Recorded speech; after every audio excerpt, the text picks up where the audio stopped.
Praise the lord. దేవుని నామానికి మహిమ కలుగును గాక. ప్రియులారా, మీరందరూ కూడా బాగున్నారని నేను నమ్ముచుంటున్నాను. దేవుని మహాకృపను బట్టి మన సంఘములో ఏర్పాటు చేయబడినటువంటి ఈ 21 days ఫాస్టింగ్ ప్రేయర్ యొక్క ఈ 4వ దినము యొక్క ఉపవాస ప్రార్థనలో ఈ లైవ్ ద్వారా ఇలాగా మీ ముందుకు వచ్చేందుకు ప్రభు తన కృప చూపించినాడు. అందుని బట్టి దేవునికి మహిమ కలుగును గాక. ఈ సమయంలో మనమందరూ కూడా ప్రార్థన ద్వారా ఈ యొక్క కార్యక్రమాన్ని మనం ప్రార్థన ద్వారా ప్రారంభించుకుందాం. దయతో అందరూ కూడా మన కళ్ళు మూసుకున్నట్లయితే ప్రణీత్ మనమల్ని ప్రార్థన నడిపిస్తాడు. కాబట్టి అందరూ కూడా మన కళ్ళు మూసుకుందాం, మనం ప్రార్థన చేసుకుందాం. ప్రియులారా, కళ్ళు మూసుకుందాం, మనం ప్రార్థన చేసుకుందాం. మహాపరిశుద్ధుడా యేసయ్య, నీకు స్తోత్రాలు చెల్లించుకుంటున్నాము తండ్రి. మా దేవా, మా ప్రభువా, మా యేసయ్య నీ పాసన్నిధికి వస్తున్నాం నాయన. మీరెంతైనా నమ్మదగిన దేవుడో తండ్రి, నీకు స్తోత్రం ప్రభువా.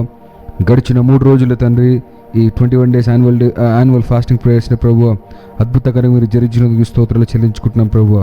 ఈ 4వ దినమున ప్రభువా ఇలా చేరి మిమ్మల్ని ఆరాధిస్తూ స్తుతిస్తూ ప్రభువా నీ మాటలు ధ్యానించడానికి ఇచ్చిన గొప్ప భాగ్యం బట్టి నీకు స్తోత్రాలు చెల్లించుకుంటున్నాం ప్రభువా. ఇదిగో తండ్రి ప్రభు, ప్రియ బిడ్డలందరూ ప్రభువా వాళ్ళ ఇళ్ళలో ఉండి తండ్రి ప్రభువా ఈ లైవ్ ద్వారా తండ్రి ప్రభువా వీక్షిస్తుండగా నన్ను కృప చూపించమని ప్రార్థిస్తున్నాం ప్రభువా. వాక్య భాగంతో మాతో మాట్లాడమని ప్రార్థిస్తున్నాం ప్రభువా. జరగబోయే కార్యక్రమంతో నీ చేతికి అప్పగిస్తున్నందుకు నీకు స్తోత్రం. నీకు మహిమకరంగా ఈ కార్యక్రమం జరిగించమని ప్రార్థిస్తున్నాం ప్రభువా. నీకు మహిమకరంగా మాకు మేలుకరంగా తండ్రి దీన్ని మార్చమని ప్రార్థిస్తున్నందుకు నీకు స్తోత్రం. నీ ప్రసన్నత తండ్రి మేము ఉంటున్న స్థలాల్లో ప్రసరింపజేయమని ప్రార్థిస్తున్నందుకు నీకు స్తోత్రం ప్రభువా. నీ కృప కాపుదల క్షేమం ఆమోదించమని ప్రార్థిస్తున్నాం. జరగబోయే కార్యక్రమం నీ చేతికి అప్పగిస్తూ నజరేయుడైన యేసు నామమున వేడుకుంటున్నాము తండ్రి, ఆమేన్. హల్లెలూయా. దేవునికి మహిమ కలుగును గాక. ఈ సమయంలో మా ప్రియ సహోదరుడు ఫ్రాన్సిస్ వచ్చి ఆయన మనలో ఆరాధన నడిపించి అలాగే వాక్యము మన కొరకు అందిస్తారు. ప్రియులారా,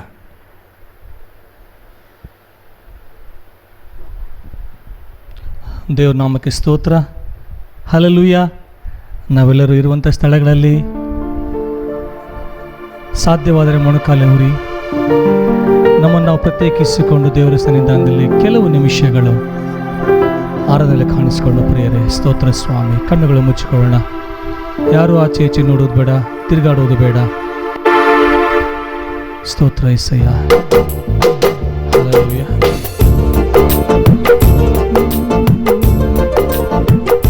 Thank you, Lord. Thank you, Jesus.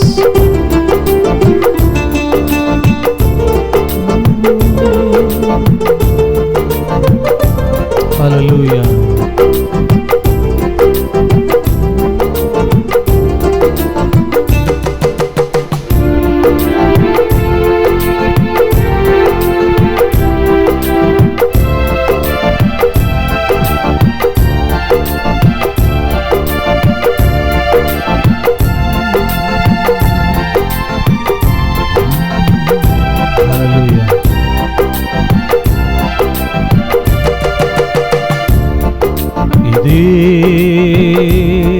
నా హృదయ వాంఛన, ఇదే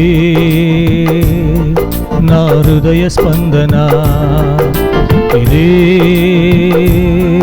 నా హృదయ వాంఛన, ఇదే నా హృదయ స్పందన.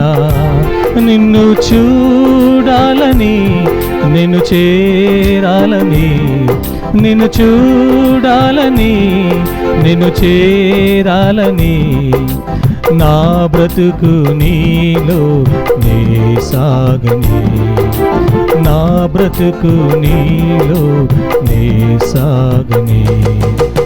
యేసయ్యా యేసయ్యా నా ప్రాణము నీవయ్యా, నీకన్నా ఈ లోకాన నాకెవరున్నారయ్యా. యేసయ్యా యేసయ్యా నా ప్రాణము నీవయ్యా, నీకన్నా ఈ లోకాన నాకెవరున్నారయ్యా.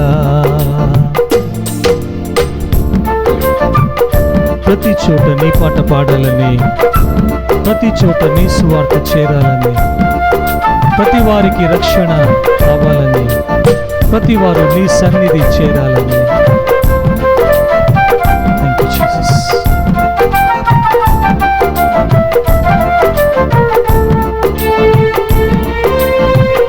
వందనే స్వామి.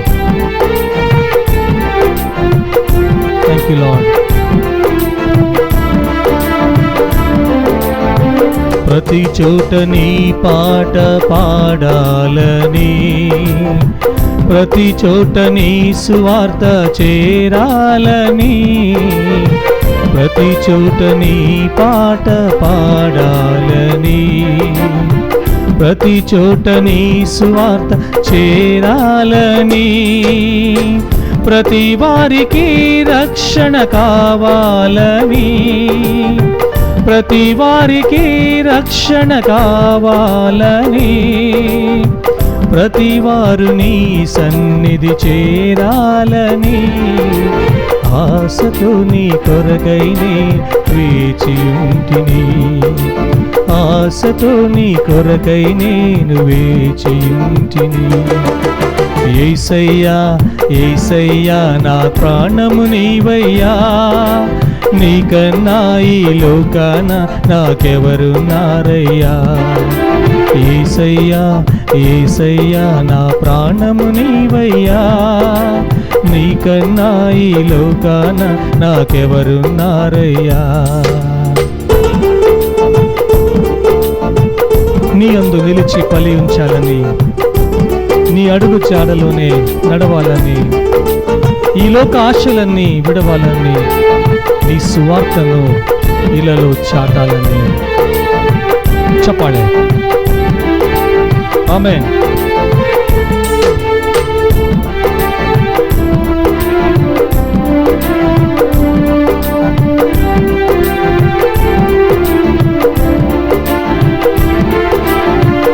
నీ యందు నిలచి ఫలించాలని, నీ అడుగు జాడలోనే నడవాలని, నీ యందు నిలచి ఫలించాలని, నీ అడుగు జాడలోనే నడవాలని, ఈ లోక ఆశలన్నీ విడవాలని, ఈ లోక ఆశలన్నీ విడవాలని, నీ సువార్తను ఇలలో చాటాలని, ఆశతో నీ కొరకైనే వేచియుంటిని, ఆశతో నీ కొరకై నేను వేచియుంటెలరు.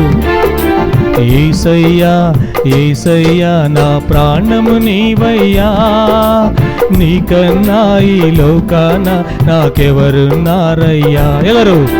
యేసయ్యా యేసయ్యా నా ప్రాణము నీవయ్యా, నీకన్నా ఈ లోకాన నాకెవరున్నారయ్యా. ఇదే నా హృదయ వాంఛన, ఇదే నా హృదయ స్పందన, ఇదే నా హృదయ వాంఛన, ఇదే నా ಹೃದಯ ಸ್ಪಂದನ. ನಿನಗೋಸ್ಕರ ಜೀವಿಸ್ಬೇಕು ಸ್ವಾಮಿ.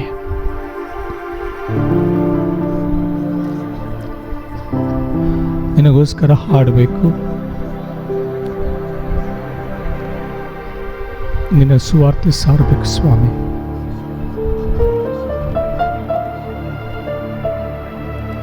ನಿನ್ನ ಸ್ವರವಾಗಿ ನಿಲ್ಬೇಕು, ನಿನ್ನ ಸ್ವರವಾಗಿ ನಿಲ್ಬೇಕು ಸ್ವಾಮಿ.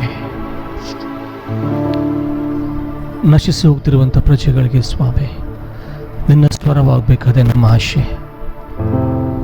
ಗಲಿಬಿಲಿಗೊಂಡಂಥ ಪರಿಸ್ಥಿತಿಗಳಿಗೆ ಸ್ವಾಮಿ ಆಧಾರ ಸ್ತಂಭವಾಗಿರಬೇಕು ಸ್ವಾಮಿ. ನಿನಗೋಸ್ಕರ ಅದೇ ನಮ್ಮ ಆಶೆ, ಅದೇ ನಮ್ಮ ಆಕಾಂಕ್ಷೆ. ನಿನ್ನ ಹೊರತು ಬೇರೆ ಯಾರೂ ಇಲ್ಲ ಸ್ವಾಮಿ. ದಾಹಗೊಂಡ ಆತ್ಮಗಳನ್ನು ತೃಪ್ತಿಗೊಳಿಸುವಂಥ ದೇವರನ್ನಾಗಿದೆ. ಗಲಿಬಿಲಿಗೊಂಡಂಥ ಆತ್ಮಗಳನ್ನು ಸ್ವಾಮಿ ಎದೆಗೊತ್ತಿಕೊಂಡು ಪರಾಮರ್ಶಿಸುವಂಥ ದೇವರನ್ನಾಗಿದೆ ಸ್ವಾಮಿ. ತಾಯಿಯಂತೆ ಸಂತೈಸುವಂಥ ದೇವರು, ತಂದೆಯಂತೆ ಕಾಪಾಡುವ ದೇವರು. ಕರ್ತನೆ, ನೀನಿಲ್ಲದೆ ನಮಗೆ ಯಾರೂ ಇಲ್ಲ ಸ್ವಾಮಿ. ಈ ಸಮಯಕ್ಕಾಗಿ ಸ್ತೋತ್ರ. ಈ 21 ದಿವಸಗಳ ಪ್ರಾರ್ಥನೆಯಲ್ಲಿ ಸ್ವಾಮಿ 4ನೇ ದಿವಸವನ್ನು ನಿನ್ನಲ್ಲಿ ನಾವು ಸ್ವಾಮಿ ಕಾಣಿಸಿಕೊಳ್ಳುವಂತೆ ಕೊಟ್ಟಂಥ ಅವಕಾಶಕ್ಕಾಗಿ ಸ್ತೋತ್ರ. ಮುಂದಿನ ಭಾಗಕ್ಕೆ ಹೋಗ್ತದೆವು ಸ್ವಾಮಿ. ನೀನು ಮಾತನಾಡೋ ನಾವೆಲ್ಲರೂ ಕೇಳಿಸ್ಕೊಳ್ತೇವೆ. ವಾಕ್ಯಕ್ಕೆ ಅಡ್ಡಿ ಬರುವಂಥ ಸೈತಾನ ಎಲ್ಲ ಆಲೋಚನೆಗಳನ್ನು, ಆಕಾಶದ ಪಕ್ಷಿಗಳನ್ನು ಯೇಸುವಿನ ನಾಮದಲ್ಲಿ ಬಂಧಿಸಲೇ ಪಡಿಸ್ತಾ ಇದ್ದೇವೆ ಸ್ವಾಮಿ. ನಿನಗೆಲ್ಲ ಘನಮಾನ ಮಹಿಮೆ ಸಲ್ಲಿಸುತ್ತಾ ಯೇಸುವಿನ ನಾಮದಲ್ಲಿ ಬೇಡಿದ್ದೇವೆ. ಆಮೆನ್. Praise the Lord. ನೆರೆದಿರುವಂಥ ಎಲ್ಲ ದೈವ ಜನರಿಗೆ ನನ್ನ ಶುಭಾಶಯಗಳು. ಈ ಸಾಯಂಕಾಲದ ಸಮಯದಲ್ಲಿ ನಾನು ಉಪವಾಸ ಪ್ರಾರ್ಥನೆಯ ಈ ಮಹತ್ತರವಾದ ದಿನದಲ್ಲಿ ನಿಮ್ಮ ಜೊತೆಗೆ ದೇವರ ವಾಕ್ಯವನ್ನು ಆಲೋಚಿಸುವಂಥ ಮಹಾಭಾಗ್ಯ ದೇವರು ಕೊಟ್ಟಿನ, ಅದಕ್ಕಾಗಿ ದೇವರ ನಾಮಕ್ಕೆ ಸ್ತೋತ್ರ. ಹಲ್ಲೆಲೂಯಾ. ನಾನು ನೆನೆಸ್ತೇನೆ ನೀವೆಲ್ಲರೂ ಆರೋಗ್ಯವಾಗಿದ್ದೀರಾ, ಚೆನ್ನಾಗಿದ್ದೀರಾ, ಮನೆಯಲ್ಲೇ ಇದ್ದೀರಾ ಮತ್ತು ದೇವರು ಕೊಟ್ಟಂಥ ಮಹಾಕೃಪೆ. ಮೊನ್ನೆ ಪಾಸ್ಟರ್ ಪ್ರಣೀತರು ಹೇಳ್ತಾ ಇದ್ದರು, ನಾವು ಉಪವಾಸ ಪ್ರಾರ್ಥನೆ ಮಾಡುವಾಗ ಉಪವಾಸವಿದ್ದೇವೆ ಅಂತ ಹೇಳಿಕೊಂಡು ಬೇರೆ ಕೆಲಸಗಳಲ್ಲಿ ಲೋಕದಲ್ಲಿ ನಾವು ನಿಮಗ್ನರಾಗಿರೋದಲ್ಲ, ಬದಲಾಗಿ ನಾವು ನಮ್ಮನ್ನು ಪ್ರತ್ಯೇಕಪಡಿಸಿಕೊಂಡು ದೇವರ ವಾಕ್ಯದ ಆಲೋಚನೆ, ದೇವರ ವಾಕ್ಯದ ಧ್ಯಾನ, ದೇವರ ವಾಕ್ಯದ ಒಂದು ಮನನ ಮಾಡಿಕೊಳ್ಳುವಂಥ ದೊಡ್ಡ ಅವಕಾಶವನ್ನು ನಾವು ಉಪಯೋಗಿಸ್ಕೊಳ್ಳೋಣ ಪ್ರಿಯರೇ. ಲೋಕ ರೀತಿಯಲ್ಲಿ ಈಗಿನ ಜಾಗತಿಕ ಮಟ್ಟದ ಪರಿಣಾಮ ಬೇರೆಯಾಗಿದೆ. ಭಯ, ಭೀತಿ, ಪ್ರಾಣ ನಷ್ಟಗಳು ಏನೆಲ್ಲ ಜರುಗ್ತಾ ಇದ್ದಾವೆ. ಆದರೆ ನಮಗಾದರೂ ಸೈತಾನನು ಮಾಡಿರುವಂಥ ಕುಯುಕ್ತಿಯನ್ನು ನಾವು ದೇವರ ಕಾರ್ಯಕ್ಕೋಸ್ಕರ ಒಳ್ಳೆ ರೀತಿಯಲ್ಲಿ ಉಪಯೋಗಿಸ್ಕೊಳ್ಳುವಂಥ ಮಹಾ ಸುಯೋಗ. ದೇವರ ನಾಮಕ್ಕೆ ಸ್ತೋತ್ರ. ನಾನು ನೆನೆಸ್ತೇನೆ ಮನೆಯೆಲ್ಲರೂ ಇದ್ದೀರಾ, ಚೆನ್ನಾಗಿದ್ದೀರಾ, ಮತ್ತು ಮನೆಯಲ್ಲಿರ್ತಕ್ಕಂಥ ಎಲ್ಲ ಹಿರಿಯರು ಚೆನ್ನಾಗಿದ್ದಾರೆ. ವಾಕ್ಯ ಭಾಗಕ್ಕೆ ನಾವು ಬರುವಾಗ ನಾವು ಬೈಬಲ್ ನಮ್ಮ ಮುಂದೆ ಇಟ್ಕೊಳ್ಳೋಣ. ಸಾಧ್ಯವಾದರೆ ಬರ್ಕೊಳ್ಳೋದಕ್ಕೋಸ್ಕರ ಒಂದು ಪುಸ್ತಕ ಮತ್ತು ಪೆನ್ ಇದ್ದರೆ ತುಂಬ ಚೆನ್ನಾಗಿರುತ್ತೆ. ಯಾಕೆಂದರೆ ವಾಕ್ಯಗಳು ನಾವು ಕೇಳಿಸ್ಕೊಳ್ತೇವೆ, ವಾಕ್ಯ ಚೆನ್ನಾಗಿತ್ತು ಚೆನ್ನಾಗಿಲ್ಲ ಮರ್ತೋಗ್ಬಿಡ್ತೀವಿ. ಆಮೇಲೆ ಅದಾದಮೇಲೆ ಏನೋ ಹೇಳಿದರು, ಏನೋ ಹೇಳಿದರು ಅದು ಜ್ಞಾಪಕ ಬರೋದಿಲ್ಲ. ಹಾಗಾಗಬಾರ್ದು ಅಲ್ವಾ? ದೇವ್ರ ನಾಮಕ್ಕೆ ಸ್ತೋತ್ರ. ದೇವರ ವಾಕ್ಯಕ್ಕೆ ಹೋಗೋಣ ಪ್ರಿಯರೇ. ನಾನಿವತ್ತು ಆರಿಸ್ಕೊಂಡಂಥ ವಿಷಯ ಪಾಸ್ಟರ್ ಪ್ರಣೀತರು ಹೇಳಿದಂಥ ವಾಕ್ಯದಲ್ಲಿ ಸ್ವಲ್ಪ ನಾನು ಅದರಲ್ಲೇ ಮುಂದುವರಿಯುವಂಥ ಆಲೋಚನೆ ಮಾಡಿದೆ. ಉಪವಾಸ ಪ್ರಾರ್ಥನೆ ನಾವು ಏನಕ್ಕೆ ಮಾಡಬೇಕು, ಯಾರ್ಯಾರು ಮಾಡಿದರು ಅಂತೇಳಿ ಅವರು ಅವತ್ತು ಹೇಳಿದರು. ಅದರಲ್ಲಿ ಸ್ವಲ್ಪ ನಾನು ಧ್ಯಾನ ಮಾಡುವಾಗ ಅಂದ್ಕೊಂಡೆ, ಉಪವಾಸ ಪ್ರಾರ್ಥನೆ ನಮ್ಮ ಜೀವನದಲ್ಲಿ ಏನಾಗಬಹುದು, ಏನಾಗೋದಿಲ್ಲ ಅನ್ನುವಂಥ ವಿಷಯ. ಹಲ್ಲೆಲೂಯಾ. ನನಗೆ ಜ್ಞಾಪಕಕ್ಕೆ ಬಂದಂಥ ಪ್ರಾರ್ಥನೆ ನನಗೆ ಹೊಳೆದಂಥ ವಿಷಯ ಎಸ್ತೇರಳ ಒಂದು ಬ್ಯಾಕ್ಗ್ರೌಂಡ್ ನೋಡೋದಾದರೆ, ಆಕೆ ಒಬ್ಬ ಅನಾಥೆ, ಅಂದರೆ ತಾಯಿ ತಂದೆ ಇಲ್ಲದೆ ಇರ್ತಕ್ಕಂಥ ಒಬ್ಬ ಹೆಣ್ಣು ಮಗಳು. ಆಕೆಯನ್ನು ಮೊರ್ದೆಕೈ ಅನ್ನುವಂಥ ಒಬ್ಬ ವ್ಯಕ್ತಿ ಸಾಕ್ತಾನೆ. ಆಕೆಗೆ ಚಿಕ್ಕಪ್ಪನ ರೀತಿಯಲ್ಲಿ ಆಕೆಯನ್ನು ಸಾಕ್ತಾನೆ. ಈ ಮೊರ್ದೆಕೈ ಯಾರು ಅಂದರೆ, ಬೇರೆ ರಾಜರು ಇಸ್ರಾಯೇಲ್ ದೇಶವನ್ನು ಸ್ವಾಧೀನ ಮಾಡಿಕೊಂಡು ಅಲ್ಲಿಂದ ಅನೇಕ ಯೌವನಸ್ಥರನ್ನು ತಮ್ಮ ಸ್ಥಳಗಳಿಗೆ ಕೊಂಡೊಯ್ತಾರೆ, ಸೆರೆಯಾಳ ಕೊಂಡೊಯ್ತಾರೆ. ಅಂಥ ಒಂದು ಗುಂಪಿನಲ್ಲಿರ್ತಕ್ಕಂಥ ವ್ಯಕ್ತಿ ಈ ಮೊರ್ದೆಕೈ. ದಾನಿಯೇಲ, ಎಜ್ರ ಅವರೆಲ್ಲರನ್ನ ಮತ್ತು ಶದ್ರಕ್, ಮೇಷಕ್, ಅಬೇದ್ನಗೋ, ಮೊರ್ದೆಕೈ ಇವರೆಲ್ಲರನ್ನ ಕೊಂಡೊಯ್ತಾರೆ. ಯಾಕೆಂದರೆ ಆಗಿನ ಕಾಲದಲ್ಲಿ ಈ ರಾಜರು ಬಂದು ದಂಡೆತ್ತಿ ಬಂದು ಅಲ್ಲಿರುವಂಥ ಸ್ಥಾನಿಕ ರಾಜರನ್ನು ಸೋಲಿಸಿ ತಾವು ಆ ದೇಶವನ್ನು ಗೆದ್ದ ಮೇಲೆ ಅಲ್ಲಿ ತಮಗೆ ಉಪಯೋಗವಾಗುವಂಥ ವಿಷಯಗಳನ್ನು ಅವ್ರು ಕೊಂಡೊಯ್ತಾ ಇದ್ದರು. ಅಂದರೆ ಯೌವನಸ್ಥರನ್ನು, ಚಿಕ್ಕ ಮಕ್ಕಳನ್ನು. ಯಾಕಂದರೆ ಮುಂದೆ ಅವ್ರು ಬೆಳೆದ ಮೇಲೆ ತಮ್ಮ ದೇಶದಲ್ಲಿ ದಾಸರಾಗಿರ್ತಾರೆ ಅಂಥೇಳಿ. ಮತ್ತು ಸಾಕಷ್ಟು ಕೊಳ್ಳೆ ತಗೊಂಡು ಹೋಗ್ತಾರೆ, ಬೆಳ್ಳಿ ಬಂಗಾರ ಸಾಮಗ್ರಿಗಳು ತಗೊಂಡು ಹೋಗ್ತಾಯಿದ್ರು. ಹಾಗೆ ತಗೊಂಡೋದಂಥ ವಿಷಯಗಳಲ್ಲಿ ಈ ಯೌವನಸ್ಥರ ಗುಂಪಲ್ಲಿ ಮೊರ್ದೆಕೈ ಇದ್ದಾನೆ, ಆ ಕಡೆ ದಾನಿಯೇಲ ಇದ್ದಾನೆ, ಈ ಕಡೆ ಶದ್ರಕ್, ಮೇಷಕ್, ಅಬೇದ್ನಗೋ ಇದ್ದಾರೆ. ಇವರೆಲ್ಲರೂ ಇರ್ತಾರೆ. ಮತ್ತು ಮೊರ್ದೆಕೈನ ಶೂಷನ್ ಪ್ರಾಂತಕ್ಕೆ ತಗೊಂಡು ಹೋಗ್ತಾರೆ. ಅದು ಎಜ್ರ ಮತ್ತು ದಾನಿಯೇಲ ಹಿಂದೆ ಉಳಿತಾರೆ. ಅದನ್ನು ನಾವು ಆಮೇಲೆ ನೋಡೋಣ. ಆ ಮೊರ್ದೆಕೈ ತಾನು ಹೋಗುವಾಗ ತನ್ನ ಜೊತೆಗೆ ಅನಾಥ ಮಗಳನ್ನು ಕರ್ಕೊಂಡೋಗಿ ತನ್ನ ಮಗಳಂತೆ ಸಾಕ್ತಾ ಇದ್ದಾನೆ. ಆ ರಾಜ ಯಾರು ಅಂದರೆ ಅಹಶ್ವೇರೋಷ್ ಎಂಬುದಾಗಿ.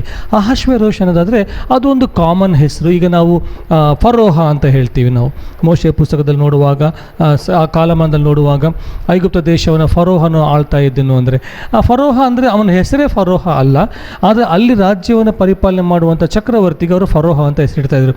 ಅವರ ಒರಿಜಿನಲ್ ಹೆಸರು ಬೇರೆ ಇರ್ತಾ ಇತ್ತು. ಸೊ ಹಾಗಾಗಿ ಇಲ್ಲಿ ಅಹಶ್ವೇರೋಷ್ ಅಂತ ಇಟ್ಟಿದ್ದಾರೆ.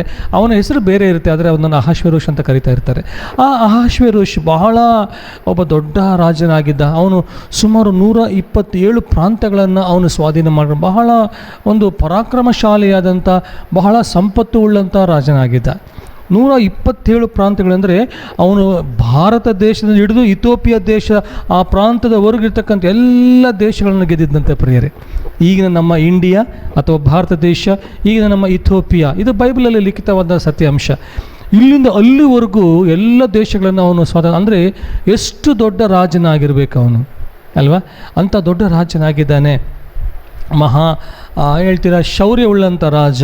ಸರಿ, ಏನೇ ಆಗಿರಲಿ, ಅದರಲ್ಲಿ ನಾವು ಸ್ವಲ್ಪ ಮುಂದೆ ಹೋಗುವಾಗ ಅಲ್ಲಿ ಮೊದಲನೇ ಅಧ್ಯಾಯದಲ್ಲಿ 11ನೇ ವಚನ ನೋಡುವಾಗ ರಾಜನು ಒಂದು ಪ್ರಾಂತಕ್ಕೆ ಬರ್ತಾನೆ. ಅಲ್ಲಿ ಸ್ವಲ್ಪ ಅವನು ಅಲ್ಲಿರ್ತಾನೆ, ಆ ಒಂದು ಶೂಷನ್ ಅನ್ನುವಂಥ ಪ್ರಾಂತದಲ್ಲಿರ್ತಾನೆ. ಅಲ್ಲಿರುವಾಗ ಅವನು ಒಂದು ದೊಡ್ಡ ಹಬ್ಬ ಮಾಡ್ತಾನೆ. ಒಂದು ದೊಡ್ಡ ಹಬ್ಬ ಮಾಡಿಬಿಟ್ಟು ಅಲ್ಲಿರುವಂಥ ತಾನು ಎಲ್ಲ ಜನರಿಗೆ ಒಳ್ಳೆಯ ಒಂದು ಪಾರ್ಟಿ ಕೊಡ್ತಾನೆ. ಒಂದು ಒಳ್ಳೆಯ ಒಂದು ಏನು ಹೇಳ್ತೀರಾ, ಒಂದು ಔತಣ ಏರ್ಪಡಿಸಿ ತನ್ನ ಸಾಮ್ರಾಜ್ಯದ ಎಲ್ಲ ವೈಭವವನ್ನು ಜನರಿಗೆ ತೋರಿಸ್ತಾ ಇರ್ತಾನೆ. ಎಲ್ಲ ಒಳ್ಳೆಯದೇ. ಆಮೇಲೆ ಒಂದು ಕೆಲಸ ಮಾಡ್ತಾನೆ. ಆ 1ನೇ ಅಧ್ಯಾಯ 11ನೇ ವಚನ ನೋಡುವಾಗ ರಾಜನು ಹೇಳ್ತಾನೆ, ತನ್ನ ಪಟ್ಟದ ರಾಣಿಯಾಗಿರುವಂಥ ವಶಿಷ್ಠಿ.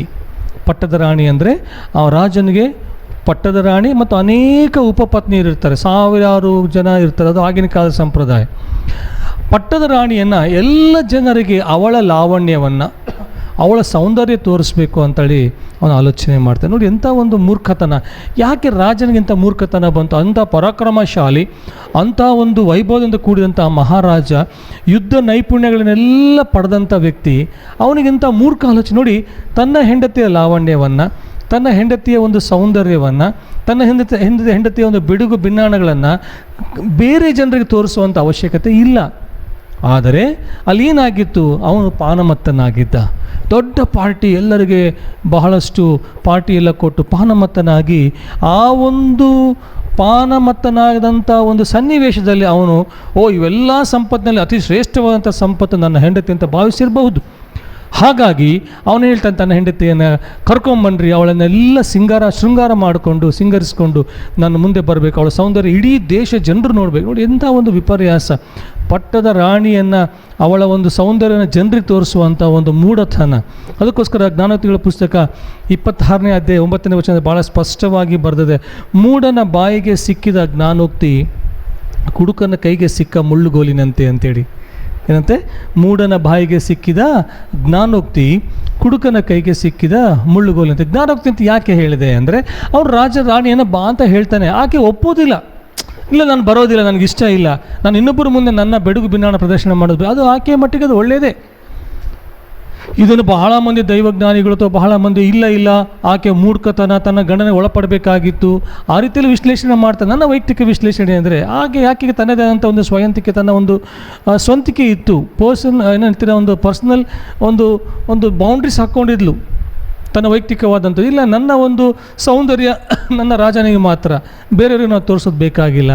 ಅದೇನೇ ಆಗಿರಲಿ, ಆಕೆ ನಾನು ಬರೋದಿಲ್ಲ ಅಂತ ಹೇಳಿದಾಗ ರಾಜನಿಗೆ ಬಹಳ ಸಿಟ್ಟು ಬರುತ್ತೆ. ಯಾಕಂದರೆ ಎಲ್ಲ ಜನರ ಮುಂದೆ, ತನ್ನ ಎಲ್ಲ ಆಫೀಸರ್ಸ್ ಮುಂದೆ, ಮಿಲಿಟ್ರಿ ಆಫೀಸರ್ಸ್ ಮುಂದೆ ಕರ್ಕೊಂಬರ್ರಿ ನನ್ನ ರಾಣಿಯನ್ನು, ಎಲ್ಲರೂ ನೋಡಲಿ ಅಂತ ಹೇಳಿದಾಗ, ಆಕೆ ನಾನು ಬರಲ್ಲ ಅಂತ ಹೇಳಿದಾಗ ಅವನಿಗೆ ಸ್ವಲ್ಪ ಅವಮಾನ ಆಯಿತು. ಅವನ ಅಹಂಗೆ ಪೆಟ್ಟು ಬಿತ್ತು.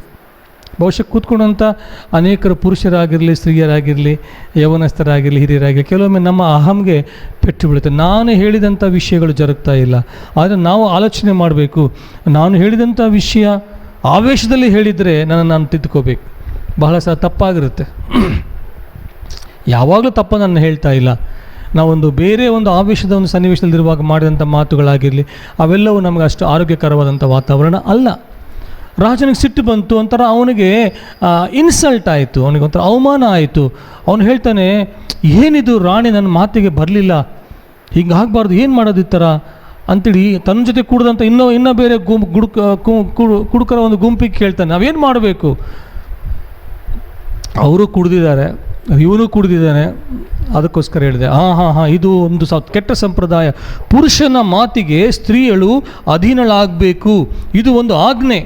ಈಗ ಮಹಾರಾಣಿ ರಾಜನಿಗೆ ಆಕೆ ಒಳಪಟ್ಟಿಲ್ಲ ಅಂದರೆ ಇಡೀ ನಮ್ಮ ಪ್ರಾಂತಗಳಿರ್ತಕ್ಕಂಥ ಎಲ್ಲ ಹೆಣ್ಣು ಮಕ್ಕಳು ತಮ್ಮ ಪುರುಷರಿಗೆ ಒಳಪಡೋದಿಲ್ಲ. ನೋಡಿ, ಪುರುಷನಿಗೆ ಸ್ತ್ರೀ ಒಳಪಡೋದು ಒಳ್ಳೆಯದೇ, ಬೈಬಲ್ ಪ್ರಕಾರ ಒಳ್ಳೆಯದೇ. ವಾಕ್ಯ ಹೇಳುತ್ತೆ, ಸಭೆಗೆ ಕ್ರಿಸ್ತನ ಶಿರಸ್ಸಾಗಿರುವಂತೆ ಪುರುಷನು ಕುಟುಂಬಕ್ಕೆ ಶಿರಸ್ಸಾಗಿರಬೇಕು, ಎಲ್ಲರೂ ಅವನಿಗೆ ಒಳಪಡಬೇಕು. ಅದು ವಾಕ್ಯದ ಪ್ರಕಾರ ಸತ್ಯವಾದಂಥ ಸಂಗತಿ, ಯಾರು ಅದಕ್ಕೆ ನಾವು ಇಲ್ಲ ಅನ್ನೋದಿಲ್ಲ. ಆದರೆ ಇಲ್ಲಿ ರಾಜನ ಆಜ್ಞೆ ಮಾಡಿದಂಥ ಸನ್ನಿವೇಶ ಬಹಳ ವಿಚಿತ್ರವಾದದ್ದು. ಮತ್ತು ಅಲ್ಲಿ ಬಂದಂಥ ಒಂದು ಜ್ಞಾನದ ಉಕ್ತಿ ಏನಾಗಿದೆ? ಪುರುಷನಿಗೆ ಸ್ತ್ರೀಯರು ಅಧೀನರಾಗಬೇಕು. ಅದಕ್ಕೋಸ್ಕರ ನಾನು ವಾಕ್ಯ ಹೇಳಿದೆ, ಜ್ಞಾನೋಕ್ತಿಗಳ ಪುಸ್ತಕ 26ನೇ ಅಧ್ಯಾಯ 9ನೇ ವಚನದಲ್ಲಿ, ಮೂಢನ ಬಾಯಿಗೆ ಸಿಕ್ಕಿದ ಜ್ಞಾನೋಕ್ತಿ, ಕುಡುಕನ ಕೈಗೆ ಸಿಕ್ಕ ಮುಳ್ಳುಗೋಲು. ಮೊದಲೇ ಕುಡುಕ, ಅವನ ಕೈಯಲ್ಲಿ ಮಾಮೂಲು ಕೋಲು ಸಿಕ್ಕರೆ ಏನೆಲ್ಲ ಅಪಾಯ ಮಾಡ್ತಾನೆ, ಇನ್ನು ಮುಳ್ಳುಗೋಲು ಸಿಕ್ಕರೆ ಏನೆಲ್ಲ ಅವಾಂತರ ಸೃಷ್ಟಿಸ್ಬೋದು ನಮಗೆ ಗೊತ್ತಿಲ್ಲ. ಆ ರೀತಿ ಆಯಿತು ಈ ರಾಜನ ಪರಿಸ್ಥಿತಿ ಪ್ರಿಯರೇ. ಅವನು ಹೇಳ್ತಾನೆ, ಅವರೆಲ್ಲ ಹೇಳ್ತಾರೆ, ಹೌದು ರಾಜ, ರಾಣಿ ನಿನ್ನ ಮಾತನ್ನು ಒಪ್ಕೊಳ್ಳಿಲ್ಲ, ಹಾಗಾಗಿ ಇನ್ನು ಮೇಲೆ ಇದನ್ನೇ ಎಲ್ಲರೂ ಮಾದರಿಯಾಗಿಟ್ಟುಕೊಂಡು ರಾಣಿ ತನ್ನ ರಾಜನಿಗೆ ಒಳಪಡಲಿಲ್ಲ, ಹಾಗಾಗಿ ನಾವು ನಿನಗೆ ಒಳಪಡಲ್ಲ ಅಂತ ಒಂದು ದೊಡ್ಡ ಒಂದು ಮಾತಾಗ್ಬಿಡುತ್ತೆ. ಇದರಲ್ಲಿ ನೀವು ತಿದ್ದುಪಡಿ ಮಾಡಲೇಬೇಕು. ಒಬ್ಬ ಕುಡುಕನಿಗೆ ಮತ್ತೊಂದು ಗುಂಪಿನ ಕುಡುಕರು ಅವರು ಕೊಡುವಂಥ ಕಾಂಟ್ರಿಬ್ಯೂಷನ್. ಬಹಳ ಸಲ ಆವೇಶದಲ್ಲಿ ನಾವು ಏನೆಲ್ಲ ಮಾತಾಡ್ತಾ ಇರ್ತೀವಿ, ಬಹಳ ಸಲ ನಾವು ಆವೇಶದಲ್ಲಿ ಏನೆಲ್ಲ ತೀರ್ಮಾನ ತಗೊಳ್ತಾ ಇರ್ತೀವಿ, ಬಹಳ ಸಲ ಆವೇಶದಲ್ಲಿ ನಾವು ಏನೆಲ್ಲ ಕಾರ್ಯಗಳನ್ನು ಕೈಗೊಂಡು ಆಮೇಲೆ ಇಡೀ ಜೀವನವೆಲ್ಲ ಪಶ್ಚಾತ್ತಾಪ ಪಡ್ತಾ ಇರ್ತೀವಿ ಪ್ರಿಯರೇ. ಬಹಳ ನಾವು ಎಚ್ಚರಿಕೆಯಾಗಿರಬೇಕು. ಜೈಲಲ್ಲಿರ್ತಕ್ಕಂಥ ಅನೇಕ ಅಪರಾಧಿಗಳ ಪರಿಸ್ಥಿತಿ ಇದೇ ಆಗಿರುತ್ತೆ. ಆ ಒಂದು ಕ್ಷಣಚಿತ್ತದಲ್ಲಿ, ಕ್ಷಣಚಿತ್ತಂ ಕ್ಷಣಪಿತ್ತಂ ಅಂತೆಲ್ಲ ಒಂದು ವಾಕ್ಯ ಹೇಳ್ತಾ ಜ್ಞಾಪಕ ಇಲ್ಲ ನನಗೆ ಅದಷ್ಟಾಗಿ. ಆ ಕ್ಷಣದಲ್ಲಿ ಏನಾಗುತ್ತೋ ನಮಗೆ ಗೊತ್ತಿಲ್ಲ. ಆ ಟೈಮಲ್ಲಿ ಆವೇಶ ಜಾಸ್ತಿ ಬಂದಾಗ ನಮ್ಮ ಚಿತ್ತವನ್ನು ನಾವು ಕಾಪಾಡ್ಕೊಳ್ಬೇಕು, ನಮ್ಮ ಮನಸ್ಸನ್ನು ನಮ್ಮ ನಿಗ್ರಹ ಮಾಡ್ಕೊಳ್ಬೇಕು. ನನ್ನದೇ ನಡೀಬೇಕು, ಕರೆಕ್ಟೇ. ಆದರೆ ಯಾವ ಸನ್ನಿವೇಶದಲ್ಲಿ ಏನಾಗಿದೆ. ಸರಿ, ನಾವು ಸ್ವಲ್ಪ ಮುಂದಕ್ಕೆ ಹೋಗೋಣ. ರಾಜನಿಗೆ ಭಾಳ ಸಿಟ್ಟು ಬಂತು. ಹೇಳ್ದ, ಆಯಿತು, ನಾನೀಗ ಎಲ್ಲ ಹೆಣ್ಣುಮಕ್ಕಳಿಗೆ ದೊಡ್ಡ ಪಾಠ ಕಲಿಸ್ತೀನಿ, ಇನ್ನು ಮೇಲೆ ಇವಳು ನನ್ನ ಪಟ್ಟದ ರಾಣಿ ಆಗೋದಿಲ್ಲ, ಬೇರೆಯವಳನ್ನ ಪಟ್ಟದ ರಾಣಿ ತೊಗೊಂಬರೋಣ. ನೋಡಿ, ಅಷ್ಟು ದೇಶಗಳನ್ನು ಯುದ್ಧ ಮಾಡಿ ಗೆದ್ದಂಥ ಪರಾಕ್ರಮಶಾಲಿ ಯುದ್ಧವೀರ ಒಂದು ಸಣ್ಣ ವಿಷಯದಲ್ಲಿ ಇಷ್ಟು ಬಲಹೀನ ಆಗ್ಬಿಟ್ಟು ತನ್ನ ಸ್ವಂತ ಪಟ್ಟದ ರಾಣಿಯನ್ನು ತನ್ನಿಂದ ದೂರ ಮಾಡಿ ಅವಳನ್ನು ಪಟ್ಟದ ರಾಣಿಯಿಂದ ತೆಗೆದುಬಿಟ್ಟು ಈಗ ಹೊಸ ರಾಣಿಯನ್ನು ನಾನು ಬೇಕು. ನೋಡಿ, ಸ್ವಲ್ಪ ಆವೇಶ ಕಡಿಮೆ ಆದಮೇಲೆ ಅದೇ ಜನರ ಗುಂಪು ಹೇಳ್ತಾರೆ, ರಾಜ, ಈಗ ಈ ಪ್ರಾಂತದಲ್ಲಿರ್ತಕ್ಕಂಥ ಎಲ್ಲ ಜನರಲ್ಲಿ, ಯವನಸ್ಥ ಕನ್ಯರಲ್ಲಿ, ಮಹಾಜ್ಞಾನಿಗಳು, ಸೌಂದರ್ಯವತಿ ಉಳಿದಂಥ ಅನೇಕ ಗುಂಪಿನ ಜನರನ್ನು ನಾವು ಆರಿಸ್ಕೊಂಡ್ಬರ್ತೇವೆ, ನೀನು ಅವರಲ್ಲಿ ಒಳ್ಳೆಯವಳನ್ನ ಆರಿಸ್ಕೊ, ಅವಳೇ ನಿನಗೆ ಪಟ್ಟದ ರಾಣಿ ಆಗಿರಲಿ. ಒಂಥರ ಬಾಲಿಶ ಪ್ರವೃತ್ತಿ. ಮಕ್ಕಳ ಆಟ ಆಡ್ತಾ ಇದ್ದಾರೆ ಎಲ್ಲಿ? ಮಹಾರಾಜನ ಜೀವನದಲ್ಲಿ. ಏನೇ ಆಗಿರಲಿ, ಸ್ವಲ್ಪ ನಾವು ಮುಂದೆ ಹೋಗುವಾಗ ನಾವು ಏನು ಹೇಳ್ತೀರಾ, ಈ 1ನೇ ಅಧ್ಯಾಯದಲ್ಲಿ ಸ್ವಲ್ಪ 20ನೇ ವಚನ ಓದುವಾಗ ಅಲ್ಲಿ ಅದೇ ಆ ಪುರುಷನ ಬೇಕಾದಂಥ ಒಂದು ಪ್ರಾಮುಖ್ಯತೆ, ಪುರುಷನಿಗೆ ಬೇಕಂತ ಪ್ರಾಮುಖ್ಯತೆ, ಈ ಒಂದು ಸನ್ನಿವೇಶದಲ್ಲಿ ನಾನು ಸ್ವಲ್ಪ ವಿಷಯ ನಿಮ್ಮ ಮುಂದೆ ಜ್ಞಾಪಕ ಮಾಡೋಕ್ಕೆ ಇಷ್ಟಪಡ್ತೀನಿ. ಯಾಕಂದರೆ ಬಹಳಷ್ಟು ಜನ ಗಂಡು ಮಕ್ಕಳು ನಾವು ಕೆಲಸಕ್ಕೆ ಹೋಗ್ತಾ ಇಲ್ಲ, ಮನೆಯಲ್ಲೇ ಇರ್ತೇವೆ. ಇಷ್ಟು ದಿವಸ ಬೇರೆ ಬೇರೆ ಸನ್ನಿವೇಶಗಳು, ಬೆಳಗ್ಗೆ ಹೋಗಿ ಸಾಯಂಕಾಲ ಬರ್ತಾ ಇದ್ದ, ಏನೋ ಅವನ ಒಂದು ಮೂಡ್ಗೆ ಅಡ್ಜಸ್ಟ್ ಮಾಡ್ಕೊಳ್ತಾರೆ. ಈಗ ಹೋಲ್ ಡೇ ಮನೇಲಿರ್ತಾನೆ ಪೂರ್ತಿಯಾಗಿ, ಅವನಿಗೆ ಅಡ್ಜಸ್ಟ್ ಆಗೋದು ತುಂಬ ಕಷ್ಟ. ಕೆಲವೊಂದು ಮಕ್ಕಳಿಗೆ ತಂದೆ ಮನೇಲಿದ್ದರೆ ತುಂಬ ಇರಿಟೇಷನ್ ಆಗ್ತಾ ಇರುತ್ತೆ. ಹೆಂಡತಿಯರಿಗೆ ಯಾವಾಗಾದರೂ ಹೊರಗಡೆ ಹೋಗ್ತಾನೆ ಗಂಡ ಅನ್ನುವಂಥ ಒಂದು ಭಾವನೆ. ಏನೋ ಸಾಯಂಕಾಲ ಬರ್ತಾನೆ, ಊಟ ಮಾಡ್ತಾನೆ, ಮಲಗ್ತಾನೆ. ಆದರೆ ಈಗ ಹೋಲ್ ಡೇ ಇಡೀ ದಿವಸ ಎಲ್ಲ ನಮ್ಮ ಜೊತೆಗಿರ್ತಾರೆ. ಆ ಟೈಮಲ್ಲಿ ನಾವು ನಮ್ಮ ಚಿತ್ತವನ್ನು ನಾವು ಕಾಪಾಡ್ಕೋಬೇಕು, ನಂದೇ ಜರುಗಬೇಕು ಅಂತ ಯಾರೂ ವರ್ತನೆ ಮಾಡಬಾರ್ದು. ಮುಖ್ಯವಾಗಿ ದೇವರ ವಾಕ್ಯವನ್ನು ದೇವರ ವಾಕ್ಯವನ್ನು ಅಪ್ಪಿಕೊಂಡಂಥ ನಾವುಗಳು ಬೇರೆ ಕುಟುಂಬಗಳಂತ ಆಗಬಾರ್ದು. ಟಿ ವಿಲೆಲ್ಲ ನೋಡ್ತಾ ಇದ್ದೆ, ಬಹಳಷ್ಟು ಕುಟುಂಬಗಳಲ್ಲಿ ಕಲಹಗಳಾಗ್ತಾ ಇದ್ದಾವೆ, ಬಹಳಷ್ಟು ಕೋರ್ಟ್ ಕೇಸಸ್ ಹೋಗ್ತಾ ಇದ್ದಾವೆ. ಹೆಣ್ಣು ಮಕ್ಕಳ ಮೇಲೆ ಮಹಿಳಾ ದೌರ್ಜನ್ಯ ಅಂತ ಎಷ್ಟೋ ಸಾವಿರಾರು ಕೇಸ್ಗಳು ರಿಜಿಸ್ಟರ್ ಆಗಿದೆ ಅಂತ ಕೇಳಿಸ್ಕೊಂಡೆ. ಬೇಡ, ನಾವು ಕ್ರಿಸ್ತನಿಂದ ಆಯಲ್ಪಟ್ಟಂಥ ಜನಾಂಗವಾಗಿದೆ. ಈ ಒಂದು ಸನ್ನಿವೇಶವನ್ನು ನಾವು ನಮ್ಮ ಆತ್ಮಿಕ ಲಾಭಕ್ಕೆ ಉಪಯೋಗಿಸ್ಕೊಂಡು ಪುರುಷರು, ಮಹಿಳೆಯರು, ಮಕ್ಕಳು, ಹಿರಿಯರು, ವೃದ್ಧರು, ಯೌವನಸ್ಥರು ಎಲ್ಲರೂ ಸೇರಿ ಸ್ವಲ್ಪ ಸಮಯ ನಾವು ದೇವರ ಸನ್ನಿಧಾನದಲ್ಲಿ ಕಾಯುವುದಾದರೆ ಬಹುಶಃ ನನ್ನ ಅನಿಸ್ತಾನೆ 21 ದಿವಸ ಕರೆಕ್ಟಾಗಿ ನಮಗೆ ಹೇಳಿ ಮಾಡಿಸಿದಂಥ ದಿವಸಗಳು. ನನ್ನದು ನಡೆಯಬೇಕು, ನಾನು ಹೇಳಿದ್ದಾಗಬೇಕು, ಬೇಡ, ಅವೆಲ್ಲ ಬೇಡ. ಸ್ವಲ್ಪ ಸಮಯ ನಾವು ದೇವರ ಸನ್ನಿಧಾನ, ನಾವೆಲ್ಲರೂ ಒಂದೇ, ನಾವೆಲ್ಲರೂ ಆತನ ಮಕ್ಕಳೇ ಅನ್ನುವಂಥ ಒಂದು ಆಲೋಚನೆಯಲ್ಲಿ ನಾವು ಮುಂದೆ ಹೋಗ್ಬೇಕು ಪ್ರಿಯರೇ. ಹೀಗಿರುವಾಗ ಅಲ್ಲಿ ರಾಜರಿಗೆ ಅಧಿಕಾರಿಗಳು ಹೇಳ್ತಾರೆ, ರಾಜ, ಈಗ ನಾವು ಬೇರೆ ಒಬ್ಬ ಹೆಣ್ಣು ಮಗಳನ್ನ ನಿನಗೆ ಮಹಾರಾಣಿಯಾಗಿ ಮಾಡೋಣ. ಆ ರಾಜ ಆಯ್ತು, ಅಂತ ಒಪ್ಕೊಂಡ್ಬಿಟ್ಟ, ಬೇರೆ ಹೆಣ್ಣು ಮಗಳನಿಗೆ ರಾಣಿಯಾಗಿ ಮಾಡಬೇಕು. ರಾಜಾಜ್ಞೆ ಆಯಿತು. ಇಲ್ಲಿರುವಂಥ ಎಲ್ಲ ಪ್ರಾಂತ್ಯದ ಸುತ್ತಮುತ್ತ ಇರ್ತಕ್ಕಂಥ ಕನ್ಯೆಯರು, ಯೌವನಸ್ಥ ಕನ್ಯಕೆಯರು, ಅದರಲ್ಲಿ ಅವರು ಬುದ್ಧಿವಂತರಾಗಿರಬೇಕು, ಸ್ಮಾರ್ಟ್ ಆಗಿರಬೇಕು, ಮತ್ತು ಅವರು ಬಹಳ ವೈಸ್ ಆಗಿರಬೇಕು, ತುಂಬ ಬುದ್ಧಿವಂತಿಕೆಯಿಂದ ಕೂಡಿರಬೇಕು, ನೋಡೋಕ್ಕೆ ತುಂಬ ಸೌಂದರ್ಯವತಿಯರಾಗಿರಬೇಕು ಮತ್ತು ಕನ್ನಿಕೆಯರಾಗಿರಬೇಕು. ಇವೆಲ್ಲವನ್ನು ಆರಿಸ್ಕೊಂಡು ಬರುವಾಗ ಅಲ್ಲಿ ಈ ಮೊರ್ದೆಕೈ ಅನ್ನುವಂಥ ವ್ಯಕ್ತಿ ಇರ್ತಾನೆ. ಯಾರು ಈ ಮೊರ್ದೆಕೈ? ನಾನು ಆಗಲೇ ಹೇಳಿದೆ ನಿಮಗೆ. ಆ ರಾಜನ ಒಂದು ದಂಡೆತ್ತಿ ತಗೊಂಡು ಹೋಗುವಾಗ ಯೌವನಸ್ಥರಲ್ಲಿ ಶದ್ರಕ್, ಮೇಷಕ್, ಅಬೇದ್ನಗೋ, ದಾನಿಯೇಲ ಮತ್ತು ಎಜ್ರ, ಅವರೆಲ್ಲರ ಜೊತೆಯಲ್ಲಿ ಎಜ್ಕಿಯೇಲ್ ಅವ್ರ ಜೊತೆಯಲ್ಲಿ ಬಂದಂಥ ವ್ಯಕ್ತಿ ಮೊರ್ದೆಕೈ ಆಗಿದ್ದ. ದಾನಿಯೇಲ ಮತ್ತು ಎಜ್ಕಿಯೇಲ ಬ್ಯಾಬಿಲೋನ್ ಪಟ್ಟಣದಲ್ಲಿ ಉಳ್ಕೊಂಡ್ಬಿಡ್ತಾರೆ. ಮೊರ್ದೆಕೈ ಶೂಷನ್ ಪ್ರಾಂತಕ್ಕೆ ಕೊಂಡು ಹೇಳ್ಪಡ್ತಾನೆ.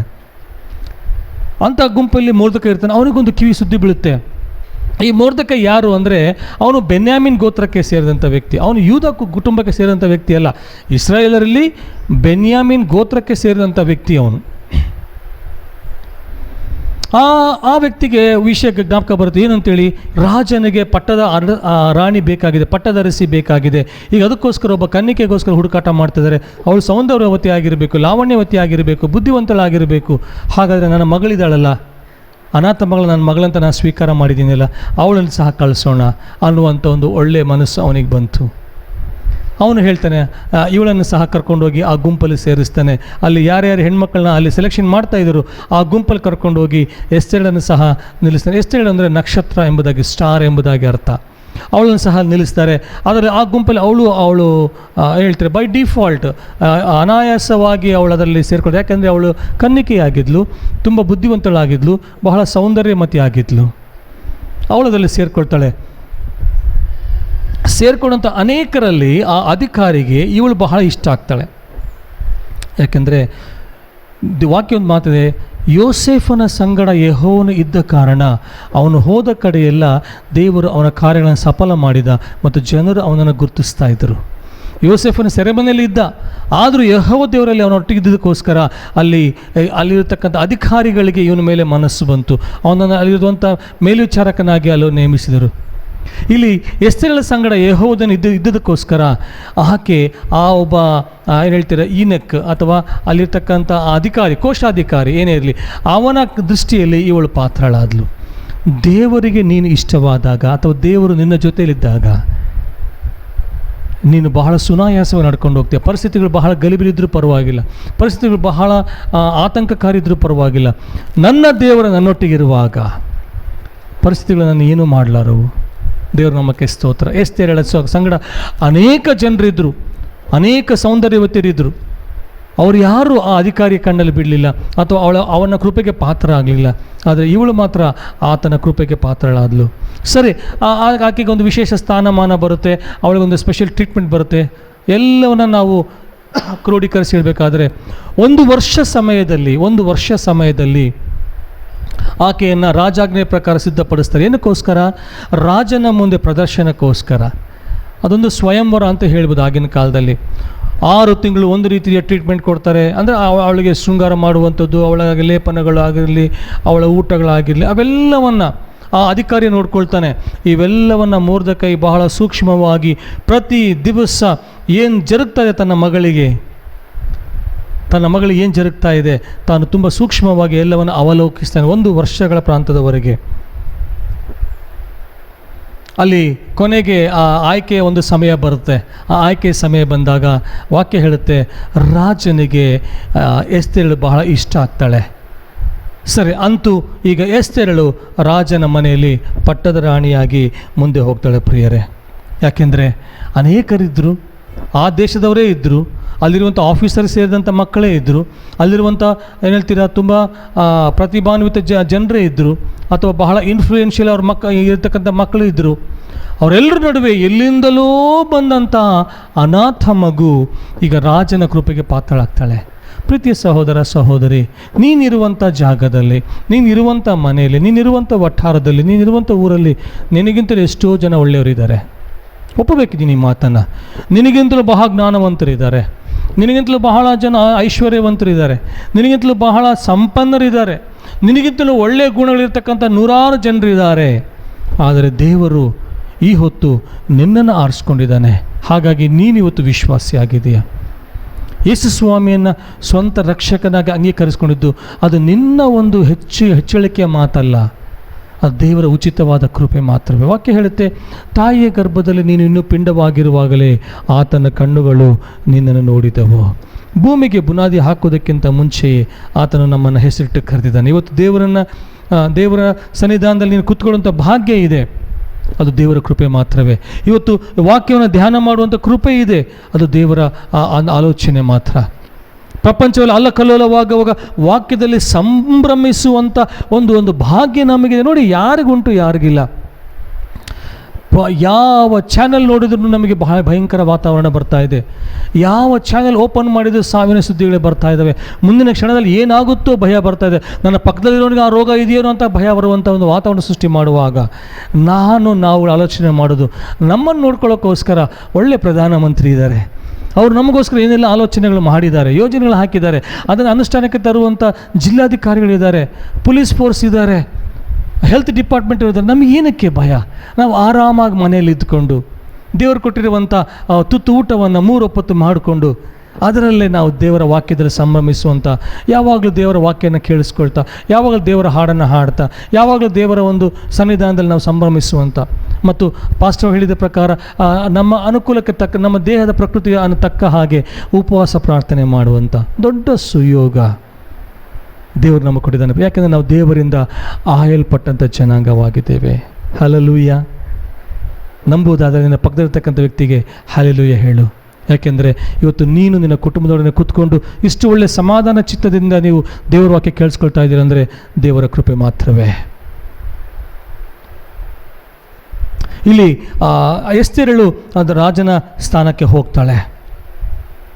ವಾಕ್ಯ ಹೇಳುತ್ತೆ 12 ತಿಂಗಳುಗಳ ಕಾಲ ಮೊರ್ದೆಕೈ ಇವೆಲ್ಲವನ್ನು ಬಹಳ ಸೂಕ್ಷ್ಮವಾಗಿ ಅವಲೋಕಿಸ್ತಾ ಇದೆ ಅಂತೇಳಿ ಎಸ್ತೇರಳ ಪುಸ್ತಕದಲ್ಲಿ 2ನೇ ಅಧ್ಯಾಯ 11ನೇ ವಚನದಲ್ಲಿ ಬಹಳ ಸ್ಪಷ್ಟವಾಗಿ ಬರೆದಿದೆ, ಬಹಳ ಸ್ಪಷ್ಟವಾಗಿ.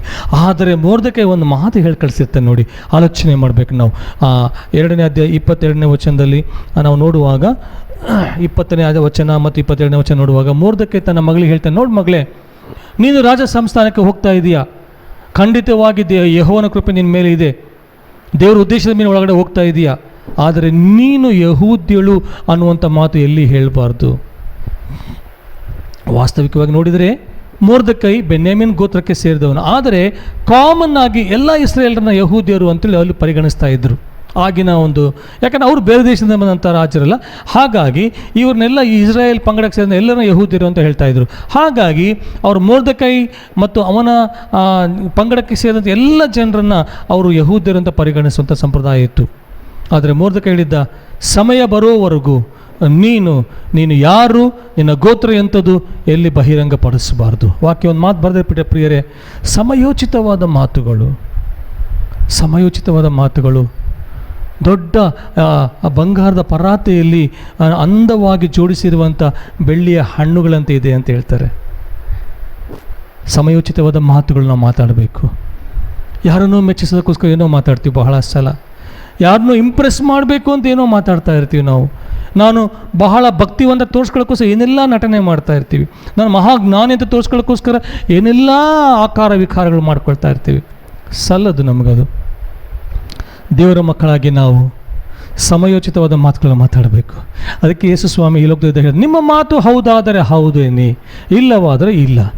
3ನೇ ಮಾತು ಏನಾದರೂ ಮೇಲಿಂದ ಬಂದರೆ ಅದು ಸೈತಾನದ್ದು.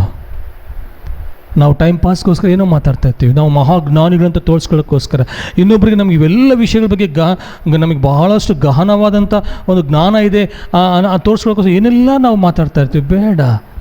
ಜನರು ನಮ್ಮನ್ನು ಮೂರ್ಕೊಂಡು ಪರವಾಗಿಲ್ಲ, ನಮ್ಮ ಹೊರಗಿನ ತೋರಿಕೆ ನಾವು ಜನರನ್ನು ಮೆಚ್ಚಿಸೋದು ಬೇಕಾಗಿಲ್ಲ. ನಮ್ಮ ಅಂತರಂಗ ನೋಡುವಂಥ ದೇವರನ್ನ ಮಾತ್ರ ನಾವು ಮೆಚ್ಚಿಸಬೇಕು. ಇಲ್ಲಿ ಆ ಎಸ್ತೇರಳಿಗೆ ಒಂದು ಆರ್ಡರ್ ಬರುತ್ತೆ ಮೊರ್ದೆಕೈಯಿಂದ, ನೀನು ಎಲ್ಲಿ ಸಹ ನಿನ್ನ ಯಾರು ಎಂಬುದಾಗಿ ಯಾರಿಗೂ ನೀನು ಬಿಟ್ಕೊಡ್ಬೋದು ಅರಮನೆಯಲ್ಲಿ. ಅವಳು ಮಹಾರಾಣಿ ಆದರೂ ಸಹ ಅವಳು ಬಿಟ್ಕೊಡ್ಲಿಲ್ಲ. ಈ ಪ್ರಾಂತ್ಯದಲ್ಲಿ ಸ್ವಲ್ಪ ನಾವು 3ನೇ ಅಧ್ಯಾಯಕ್ಕೆ ಬಂದರೆ ಅಲ್ಲೊಬ್ಬ ವ್ಯಕ್ತಿ ಕಾಣಿಸ್ತಾನೆ, ಹಾಮಾನ ಎಂಬುದಾಗಿ. ಅವನು ಅಮಾಲೇಕ್ಯರ ಗುಂಪಿಗೆ ಸೇರಿದಂಥ ವ್ಯಕ್ತಿ. ನಾವು ಮೊದಲಿನಿಂದ ನಾವು ನೋಡ್ತಾ ಬಂದರೆ ಅಮಾಲೇಕ್ಯರಿಗೆ ಮತ್ತು ಯಹೂದ್ಯರ ಅಥವಾ ಇಸ್ರಾಯೇಲರಿಗೆ ಆಗೋದೇ ಇಲ್ಲ, ಕಡು ವೈರಿಗಳವರು. ಈ ಅಮಾಲೇಕ್ಯರ ಗುಂಪಿಗೆ ಸೇರಿದಂಥವನು ಹಾಮಾನ. ಅವನಿಗೆ ಯಹೂದ್ಯರಿಂದ ಆಗಿ ಬರಲ್ಲ. ಅವನು ರಾಜ ಸಂಸ್ಥಾನದಲ್ಲಿ ಒಬ್ಬ ಪ್ರಮುಖನಾದಂಥ ಒಬ್ಬ ಆಫೀಸರ್ ಆಗಿದ್ದ. ಅವನು ಪ್ರತಿ ದಿವಸ ರಾಜನ ಸಂಸ್ಥಾನಕ್ಕೆ ಅಥವಾ ಆಸ್ಥಾನಕ್ಕೆ ಬರುವಾಗ, ಅವನು ಒಳಗಡೆ ಬರುವಾಗ ಎಲ್ಲರೂ ಎದ್ದು ನಿಂತು ಅವನಿಗೆ ಮರ್ಯಾದೆ ಸಲ್ಲಿಸ್ತಾ ಇರ್ತಾರೆ. ಮೊರ್ದೆಕೈ ಜಾಗ ಎಲ್ಲಿತ್ತು ಗೊತ್ತಾ? ಅರಮನೆಯ ಹೊರಗೆ ಗೇಟ್ ಹತ್ರ ಇತ್ತು ಅವನು ಜಾಗ. ಅಂದರೆ ಸಾಮಾನ್ಯರಲ್ಲಿ ಅತೀ ಸಾಮಾನ್ಯನಾದಂಥ ವ್ಯಕ್ತಿಯವನು. ಹೊರಗಡೆ ಗೇಟ್ ಹತ್ರ ಗೇಟ್ ಕೀಪರ್ಸ್, ದ್ವಾರಪಾಲಕರ ಹತ್ರ ಎಲ್ಲೋ ಒಂದು ಕಡೆ ನಿಂತ್ಕೊಳ್ತಾ ಇದೆ ಅಷ್ಟೇ. ಅದು ಅವನ ಒಂದು ಗುರುತಿಸುವ ಐಡೆಂಟಿಟಿ. ಹಾಮಾನನ ರಾಜ್ಯ ಸಂಸ್ಥಾನಕ್ಕೆ ಒಳಗಡೆ ಬರುವಾಗ ಎಲ್ಲ ಜನರಿದ್ದವನು ಗೌರವಿಸ, ಯಾಕಂದರೆ ದೊಡ್ಡ ಆಫೀಸರ್ ಆಗಿದ್ದ. ಆದರೆ ಮೊರ್ದೆಕೈ ಮಾತ್ರ ಮೊರ್ದೆಕೈ ಮಾತ್ರ ಇಂಥ ವ್ಯಕ್ತಿಗೆ ಅವನು ಎಂದೂ ಎದ್ದೇಳಲಿಲ್ಲ, ಗೌರವ ಕೊಡಲಿಲ್ಲ. ನೀವು ಪ್ರಶ್ನೆ ಹಾಕ್ಬೋದು, ಅಲ್ಲ ಸರ್ ಅವನು ಒಬ್ಬ ಆಫೀಸರ್ ಆಗಿದ್ದ, ಅದಕ್ಕೋಸ್ಕರ ಎದ್ದು ನಿಂತು ಗೌರವ ಸಲ್ಲಿಸೋದು ಏನು ತಪ್ಪಿದೆ? ವಾಕ್ಯ ಹೇಳುತ್ತೆ ಸರ್ಕಾರಕ್ಕೆ ನಾವು ಒಳಗಾಗಬೇಕು, ಅಧಿಕಾರಕ್ಕೆ ನಾವು ಒಳಪಡಬೇಕು, ಒಳ್ಳೆಯದು, ದೇವ್ರ ನಾಮಕ್ಕೆ ಸ್ತೋತ್ರ. ಆದರೆ ಈ ಹಾಮಾನಲ್ಲಿರ್ತಕ್ಕಂಥ ಆ ಯಹೂದ್ಯ ದ್ವೇಷ, ಜನಾಂಗೀಯ ದ್ವೇಷ ಏನಿದೆಯಲ್ಲ, ಅದು ಈ ಮೊರ್ದೆಕೈಗೆ ಇಷ್ಟ ಬರಲಿಲ್ಲ. ಅವನಿಗೆ ತನ್ನ ಮೊರ್ದೆಕೈಗೆ ತನ್ನ ಜನಾಂಗದ ಬಗ್ಗೆ ಆ ಹಾಮಾನಲ್ಲಿರ್ತಕ್ಕಂಥ ದ್ವೇಷ, ಈರ್ಷೆ, ಚಿಕಿತ್ಸೆ ಅವನಿಗೆ ಇಷ್ಟ ಆಗಲಿಲ್ಲ. ಹಾಗಾಗಿ ಅವನ ವಿಶ್ ಮಾಡಲಿಲ್ಲ. ಮೊರ್ದೆಕೈ ಎಲ್ಲರೂ ಎದ್ದು ನಿಂತು ವಿಶ್ ಮಾಡುವಾಗ ಮೊರ್ದೆಕೈ ಎದ್ದು ನಿಂತು ವಿಶ್ ಮಾಡ್ತಾ ಇರಲಿಲ್ಲ, ನಮಸ್ತೆ ಮಾಡ್ತಾ ಇರಲಿಲ್ಲ, ಅವನಿಗೆ ನಮಸ್ಕಾರ ಮಾಡ್ತಾ ಇರಲಿಲ್ಲ. ಬಹಳ ಬೇಜಾರಾಗ್ತಿತ್ತು ಅವ್ರು ಹಾಮಾನನಿಗೆ. ಒಂದು ರೀತಿ ಇನ್ಸಲ್ಟ್ ಆಗ್ತಾಯಿತ್ತು ಅವನಿಗೆ, ಒಳಗಡೆ ಕುದಿತಾ ಇತ್ತು.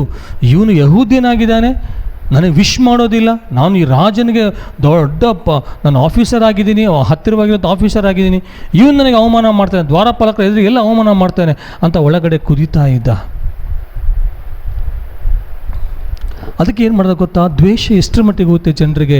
ಸಹೋದರ ಸಹೋದರಿ, ಒಬ್ಬ ವ್ಯಕ್ತಿಯ ಮೇಲಿರ್ತಕ್ಕಂಥ ದ್ವೇಷದಿಂದ ಹಾಮಾನ ನನಗೆ ಅವನು ಎದ್ದು ನಿಂತು ಸಲಾಮ್ ಹೊಡಿಲಿಲ್ಲ, ನನಗೆ ಅವನು ಎದ್ದು ನಿಂತು ನನಗೆ ವಿಶ್ ಮಾಡಲಿಲ್ಲ, ಗೌರವ ಸೂಚಲಿಲ್ಲ, ನಾನೊಬ್ಬ ಅಧಿಕಾರಿ ಅಂತ ಗುರುತಿಸಿ ಎಲ್ಲರೂ ಎದ್ದು ನಿಲ್ತಾ ಇದ್ದಾರೆ, ಅವನು ಎದ್ದು ನಿಂತಿಲ್ಲ. ಅವನು ಯಾರು? ಯಹೂದ್ಯ. ಹಾಗಾಗಿ ಅವನೊಬ್ಬನ ಮೇಲೆ ನಾನು ದ್ವೇಷ ಸಾಧಿಸೋಕ್ಕೆ ಆಗೋದಿಲ್ಲ, ಅವನ ಇಡೀ ಜನಾಂಗವನ್ನು ನಿರ್ನಾಮ ಮಾಡಬೇಕು. ಎಂಥ ದ್ವೇಷ ಪ್ರವೃತ್ತಿ, ಅಷ್ಟರ ಮಟ್ಟಿಗೆ ವಿಷ ಕಾರುವಂಥ ಬಹುಶಃ ಈಗಿನ ಕಾಲದಲ್ಲಿ ಸಹ ಜನರನ್ನು ನಾವು ನೋಡ್ತಾ ಇದ್ದೇವೆ. ವೈಯಕ್ತಿಕ ದ್ವೇಷ, ಜನಾಂಗೀಯ ದ್ವೇಷ. ಯಾವುದೇ ತಪ್ಪು ಮಾಡಿಲ್ಲ ಮೊರ್ದೆಕೈ, ಆದರೂ ಅವನಿಂದಾಗಿ ಆ ಇಡೀ ಯಹೂದ್ಯ ಕುಲವನ್ನೇ ನಾಶನ ಮಾಡಬೇಕು ಅಂತೇಳಿ ಅಂದ್ಕೊಳ್ತಾ ಇದ್ದಾನೆ. ದೇವರ ನಾಮಕ್ಕೆ ಸ್ತೋತ್ರ. ಪ್ರಿಯ ವಾಕ್ಯದ ಒಂದು ಮಾತಿದೆ, ನಿನಗೆ ವಿರೋಧವಾಗಿರುವ ಯಾವುದೇ ಆಯುಧವು ವೃದ್ಧಿಯಾಗುವುದು, no weapon against thee shall prosper ಎಂಬುದಾಗಿ. ಇವತ್ತು ನೀನು ದೇವರಿಗೆ ನೀನು ವಿಧೇಯನ ನಡ್ಕೊಳ್ತಾ ಇದೆಯಾ? ನಿನ್ನಷ್ಟಕ್ಕೆ ನೀನು ನಿಷ್ಠಿರವಾಗಿ ದೇವ್ರ ಮುಂದೆ ನಡ್ಕೊಳ್ತಾ ಇದೆಯಾ? ಅದನ್ನು ಜನರು ಸಹಿಸ್ತಾ ಇಲ್ವಾ? ದೇವ್ರ ನಾಮಕ್ಕೆ ಸ್ತೋತ್ರ, ನೋ ಪ್ರಾಬ್ಲಮ್. ಅವರನ್ನು ಮೆಚ್ಚಿಸೋಕ್ಕೋಸ್ಕರ ನಾವು ನಮ್ಮ ತನವನ್ನು ನಾವು ಕಳ್ಕೊಳ್ಳೋದು ಬೇಡ. ನಾವು ದೇವರ ಮಕ್ಕಳಾಗಿದ್ದೇವೆ, ನಾವು ರಾಜನ ಒಂದು ಸಂಸ್ಥಾನಕ್ಕೆ ಸೇರಿದವರಾಗಿದ್ದೇವೆ. ಹಾಗಾಗಿ ನಮ್ಮಲ್ಲಿ ಹಮ್ಮು ಬಿಗುಮಾನಗಳು ಬೇಕಾಗಿಲ್ಲ. ಆದರೆ ನಾವು ಇನ್ನೊಬ್ಬರಿಗೆ ನಾವು ಈಲ್ಡ್ ಆಗೋದು ಬೇಡ. ನಾವು ದೇವರ ಮಕ್ಕಳಾಗಿದ್ದೇವೆ. ಆ ಒಂದು ದೈವಿಕ ಗುಣಲಕ್ಷಣ ನಮ್ಮಲ್ಲಿ ನಾವು ಕಾಣಬೇಕಷ್ಟೇ. ಇಲ್ಲಿ ಹಾಮಾನನು ಮೊರ್ದೆಕೈಯನ್ನು ಮುಗಿಸ್ಬೇಕು, ಇಂಡೈರೆಕ್ಟಾಗಿ ಇಡೀ ಯಹೂದ ಕುಲವನ್ನು ನಾಶ ಮಾಡಿದ, ಅದರಲ್ಲಿ ಇವನು ನಾಶ ಆಗಿಬಿಡ್ತಾನೆ ಅನ್ನುವಂಥ ಒಂದು ದೊಡ್ಡ ದ್ವೇಷ, ಒಂದು ಕಪಟ ಸಂಚನ್ನು ಅವನು ಹೂಡಿದ್ದಾನೆ. ಬಹುಶಃ ನಿನಗೆ ಆಗದೇ ಇರತಕ್ಕಂಥ ವ್ಯಕ್ತಿ ಯಾರಾದರೂ ಇದ್ದಾರಾ? ನಿನಗೆ ಆಗದೇ ಇರತಕ್ಕಂಥ ವ್ಯಕ್ತಿ ಯಾರಾದರೂ ನಿನ್ನ ವಟಾರದಲ್ಲಿ ಇದ್ದಾರಾ? ನೀನು ಕೆಲಸ ಮಾಡುವಂಥ ಜಾಗದಲ್ಲಿ ಇದ್ದಾರಾ? ನೀನು ನಿವಾಸ ಮಾಡುವಂಥ ಜಾಗದಲ್ಲಿ ಇದ್ದಾರಾ? ಅಥವಾ ನಿನ್ನ ಕುಟುಂಬದಲ್ಲಿ ಇದ್ದಾರೆ ಅಂತ ನೀನು ನೆನೆಸ್ತಾ ಇದೆಯಾ? ಬಿಟ್ಟು ಬಿಡು. ಯುದ್ಧವು ನಮ್ಮದಲ್ಲ, ಅದು ಯೆಹೋವನದು. ನಾವು ದೇವರ ಮುಂದೆ ಪ್ರಾಮಾಣಿಕವಾಗಿ ಜೀವನ ಮಾಡುವಾಗ ಅದರ ಬಗ್ಗೆ ದೇವರು ನೋಡ್ಕೊಳ್ತಾನೆ, ನಾವು ನೋಡುವಂಥ ಅವಶ್ಯಕತೆ ಇಲ್ಲ. ಪೌಲ ಹೇಳ್ತಾನೆ, ನಾವು ಯುದ್ಧ ಮಾಡುವುದು ಈ ಲೋಕದ ಮೇಲಲ್ಲ, ಮಾಂಸಖಂಡಗಳ ಮೇಲಲ್ಲ, ಜನರ ಮೇಲಲ್ಲ, ಮಧ್ಯಾಕಾಶ ಶಕ್ತಿಗಳ ಮೇಲೆ. ನಿನ್ನ ವಿರುದ್ಧವಾಗಿ ಜನರು ಕೆಲಸ ಮಾಡುವಾಗ ನೀನು ಅವರ ಹಿಂದೆ ಕೆಲಸ ಮಾಡುವಂಥ ಸೈತಾನನ್ನು ಬಂಧಿಸುವಂಥ ಕೆಲಸ ಮಾಡಷ್ಟೇ ಸಾಕು. ಅದೇ ಉಪವಾಸ ಪ್ರಾರ್ಥನೆ. ಹಲ್ಲೆಲೂಯಾ. ಇಲ್ಲಿ ಹಾಮಾನನಿಗೆ ಈ ಮೊರ್ದೆಕೈಯನ್ನು ಮುಗಿಸ್ಬೇಕು ಅನ್ನುವಂಥ ಒಂದು ಒಳಗೆ ಅವನಿಗೆ ಆಲೋಚನೆ ಬಂತು. ನಾವು 8ನೇ ವಚನ 9ನೇ ವಚನಕ್ಕೆ ಬಂದಾಗ ನಾವು ನೋಡ್ತೇವೆ, ರಾಜನ ಹತ್ರ ಮಾತಾಡಿ ರಾಜನ ಒಂದು ಒಳ್ಳೆ ಮೂಡಲ್ಲಿರುವಾಗ, ಒಂದು ಒಳ್ಳೆ ಸಂಭ್ರಮ ವಾತಾವರಣದಲ್ಲಿರುವಾಗ ಯಹೂದರನ್ನ ಸಾಯಿಸಬೇಕು ಅನ್ನುವಂಥ ಒಂದು ಆಲೋಚನೆ. ನಾನು ಎಲ್ಲವನ್ನು ಕ್ಲುಪ್ತವಾಗಿ ಹೇಳ್ತೇನೆ, ಯಾಕಂದರೆ ಬಹಳಷ್ಟು ಸಮಯ ಇಲ್ಲ ನಮಗೆ. ಹಾಮಾನನ ಹೋಗಿ ರಾಜನ ಹತ್ರ ಮಾತಾಡ್ಬಿಟ್ಟು ಹೇಗೋ ಮಾಡಿ ರಾಜನನ್ನು ಸಂತೈಸಿ ಅವನನ್ನು ಮನವೊಲಿಸಿ ಇಡೀ ಯಹೂದ್ಯ ಜನಾಂಗವನ್ನು ನಿರ್ನಾಮ ಮಾಡಬೇಕು ಅನ್ನೋಂಥ ಆಲೋಚನೆ ರಾಜನ ಮನಸ್ಸಲ್ಲಿ ಹಾಕ್ಬಿಡ್ತಾನೆ. ದೊಡ್ಡ ಮಹಾವೀರ ರಾಜ, ಯುದ್ಧ ಪ್ರಾವೀಣ್ಯತೆ ಹೊಂದಂಥ ವ್ಯಕ್ತಿ. ಆದರೆ ಸಣ್ಣ ಒಂದು ಮಾತಿಗೆ ಅಲ್ಲಿ ತಪ್ಪಿ ಹೋದ. ವಸಿಷ್ಠಿ ವಿಷಯದಲ್ಲಿ ಇಲ್ಲಿ ಸಹ ತಪ್ಪಿ ಹೋಗಿ ತನ್ನ ಉಂಗುರ ತೆಗೆದುಕೊಡ್ತಾನೆ ಹಾಮಾನನಿಗೆ. ನೀನು ಏನು ಬೇಕೋ ನೀನು ಮಾಡಿಬಿಡು, ಒಟ್ಟು ನನ್ನ ಹೆಸರು ಜನನಿತ ಆಗಬೇಕು, ಜಗಜ್ಜಾಹೀರಾಗಬೇಕು, ನಾನೇ ಶ್ರೇಷ್ಠ ಅಂತ ಗೊತ್ತಾಗಬೇಕು, ಯಾವ ಜನಾಂಗ ನನ್ನ ಮುಂದೆ ನಿಲ್ಲಬಾರ್ದು. ಹಾಮಾನ ನೀನೇನು ಹೇಳ್ತಾ ಇದೆಯಲ್ಲ, ಯಾವುದೋ ಜನಾಂಗ ನಿರ್ನಾಮ ಮಾಡ್ತೀನಿ ಅಂತ ಹೇಳ್ತಾ ಇದೆಯಲ್ಲ ಯಹೂದ್ಯ ಅಂತೇಳಿ, ಏನು ಬೇಕಾದರೂ ಮಾಡ್ಕೊ, ನಿನಗೆ ಏನು ರೂಲ್ ಬೇಕೋ ಬರ್ಕೊಂಬಿಡು. ಅದಕ್ಕೆ ಮುದ್ರೆ ಹಾಕುವಂಥ ಅಧಿಕಾರದ ಒಂದು ಉಂಗುರ ಇರುತ್ತೆ ರಾಜನ ಹತ್ರ. ಆ ಉಂಗುರವನ್ನು ತೆಕ್ಕೊಟ್ಬಿಡ್ತಾನೆ ಹಾಮಾನಿಗೆ, ನೀನೇ ಬರೆದು ನೀನೇ ಸೀಲ್ ಹಾಕ್ಬಿಡು. ಹಾಮಾನನಿಗೆ ಇಡೀ ಲೋಕವನ್ನು ಗೆದ್ದಷ್ಟು ಖುಷಿ ಆಯಿತು ಅವನಿಗೆ. ಇಮಿಡಿಯೇಟಾಗಿ ಎಲ್ಲ ಅಧಿಕಾರಿಗಳನ್ನ ಬರೆಸಿ ಏನು ಹೇಳ್ತಾನೆ, ಚಿಕ್ಕ ಮಕ್ಕಳು ಮೊದಲುಗೊಂಡು ಹಿರಿಯರು, ಹೆಣ್ಣು ಮಕ್ಕಳು ಅಂತೂ ಪ್ರತಿಯೊಬ್ಬ ಯಹೂದ್ಯರನ್ನು ನಿರ್ನಾಮ ಮಾಡಬೇಕು ಅನ್ನುವಂಥ ದೊಡ್ಡ ರಾಜಾಜ್ಞೆಯನ್ನು ಹೊರಡಿಸ್ತಾನೆ ಪ್ರಿಯರೇ ಹಾಮಾನನ್. ನಾನು ಆಗಲೇ ಹೇಳಿದೆ ಜ್ಞಾನೋಕ್ತಿ ಪುಸ್ತಕ 26-9 ಚಂದಲ್ಲಿ, ಮೂಢನ ಕೈಯಲ್ಲಿ ಅಲ್ವಾ, ಕುಡುಕನ ಕೈಲಿರ್ತಕ್ಕಂಥ ಮುಳ್ಳುಗೋಲಿಗೆ ಸಮಾನ ಅಂತೆ ಮೂಢನ ಮಾಯಲ್ಲಿ ಬರುವಂಥ ಜ್ಞಾನೋಕ್ತಿಗಳು. ನನ್ನ ಪ್ರೀತಿಯ ಸಹೋದರ ಸಹೋದರಿ, ಇಂಥ ಜನರು ನಿನ್ನ ಮುಂದೆ ಕಾಣ್ತಾ ಇದ್ದಾರಾ? ಭಯ ಪಡಬೇಡ, ಜಿಗುಪ್ಸೆ ಪಡಬೇಡ. ನಿನ್ನ ಕೆಲಸ ದೇವನ ಮುಂದೆ ಮೊಣಕಾಲು ಹಾಕಿ ಪ್ರಾರ್ಥನೆ ಮಾಡೋದಷ್ಟೇ. ಯಾವಾಗ ರಾಜಾಜ್ಞೆ ಹೊರಡಿತು, ಓಲೇಕಾರರು ಆ ಸಂದೇಶವನ್ನು ತಕ್ಕೊಂಡು ಎಲ್ಲ ಪ್ರಾಂತ್ಯಗಳಿಗೆ ಹೋಗ್ತಾರೆ, ಇರುವಂಥ ಎಲ್ಲ ಯಹೂದ್ಯರ ನಿರ್ನಾಮ ಮಾಡಬೇಕು, ದೊಡ್ಡ ರಕ್ತಪಾತ ಆಗಬೇಕು.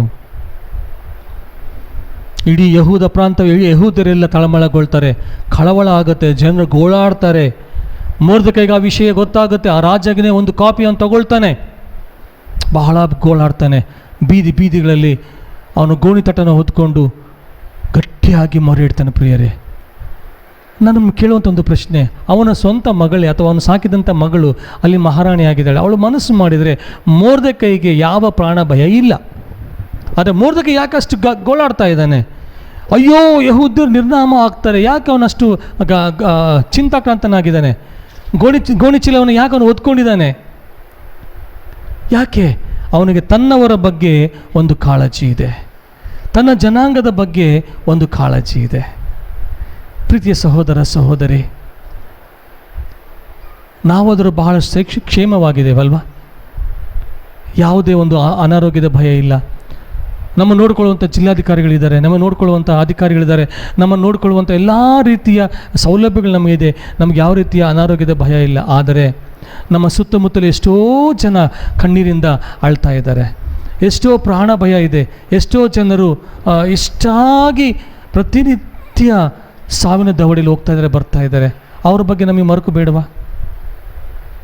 ಬಿಡಿ, ಎಡಗೈ ಬಲಗೈ ತಿಳಿದತಕ್ಕ ಎಷ್ಟೋ ಜನರು, ಅವರಿಗೆ ದೇವರಂದ್ರೆ ಯಾರೂ ಗೊತ್ತಿಲ್ಲ, ಸುವಾರ್ತೆ ಗೊತ್ತಿಲ್ಲ, ಏಸಪ್ಪ ಯಾರು ಗೊತ್ತಿಲ್ಲ, ಸಾಯ್ತಾ ಇದ್ದಾರಲ್ವಾ?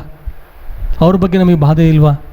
ಮೊರ್ದೆಕೈಗೆ ಯಾವುದೇ ರೀತಿಯ ಪ್ರಾಣ ಭಯ ಇಲ್ಲ, ಖಂಡಿತವಾಗಿ ಇಲ್ಲ. ಯಾಕಂದರೆ ಅವನು ಸಾಕು ಮಗಳೇ ಪಟ್ಟದ್ರಾಣಿಯಾಗಿದ್ದಾಳೆ. ಅವಳು ಒಂದು ಮಾತು ಹೇಳಿದರೆ ಮೊರ್ದೆಕೈಗೆ ಯಾವುದೇ ಪ್ರಾಣ ಭಯ ಇಲ್ಲ, ಅವನನ್ನು ಅರಮನೆಯಲ್ಲಿ ಸೇರಿಸ್ಕೋತಾಳೆ. ಆದರೆ ತನ್ನ ಜನಾಂಗದ ಬಗ್ಗೆ ಅವನಿಗೆ ಕಾಳಜಿ ಇದೆ. ದಾನಿಯೇಲ ರಾಜನ ಮನೆಯಲ್ಲಿದ್ದಾನೆ, ಅವನಿಗೇನು ಭಯ ಇಲ್ಲ. ಆದರೆ ತನ್ನ ಯೆರೂಸಲೇಮ್ ಪಟ್ಟಣ, ತನ್ನ ಜನರು ಅಲ್ಲಿ ದಾಸತ್ವದಲ್ಲಿದ್ದಾರೆ, ಅದರ ಬಗ್ಗೆ ಅವನಿಗೆ ಕಾಳಜಿ ಇತ್ತು. ಮೋಶೆ ರಾಜನ ಮನೆಯಲ್ಲಿ ಇದ್ದಾನೆ, ಅವನಿಗೇನು ಭಯ ಇಲ್ಲ. ಆದರೆ ತನ್ನ ಜನ ಫರೋಹನ ಕೈಯಲ್ಲಿ ನಲುಗಿ ಹೋಗ್ತಾ ಇದ್ದಾರೆ, ಅವನಿಗೆ ತನ್ನ ಜನರ ಬಗ್ಗೆ ಕಾಳಜಿ ಇತ್ತು. ಇವತ್ತು ನೀನು ಎಲ್ಲ ಚೆನ್ನಾಗಿದೆಯಾ, ಒಳ್ಳೆ ಆರೋಗ್ಯ ಇದೆ, ಸಂತೋಷವಾಗಿದೆಯಾ, ಕುಟುಂಬದೊಡನೆ ಸೇರಿ ದೇವ್ರನ್ನ ಆರಾಧನೆ ಮಾಡ್ತಾ ಇದೆಯಾ, ರಕ್ಷಣೆ ಭಾಗ್ಯ ಇದೆ, ನಿನಗೆ ಎಲ್ಲವನ್ನ ದೇವರಿಗೆ ಒದಗಿಸಿಕೊಟ್ಟಿದ್ದಾನೆ, ಅಷ್ಟೆಲ್ಲ ಸಂತೃಪ್ತನಾಗ್ತೀವಿ. ನಾವು ನನ್ನ ಮನೆಯವರ ಯೆಹೋವನನ್ನು ಸೇವಿಸುವ ಎಂಬುದಾಗಿ, ಅದು ಒಳ್ಳೆಯದೇ. ಇನ್ನೊಬ್ಬರ ಕುರಿತಾಗಿ ಕಾಳಜಿ ಬೇಕಾಗಿದೆ ಪ್ರಿಯರೇ.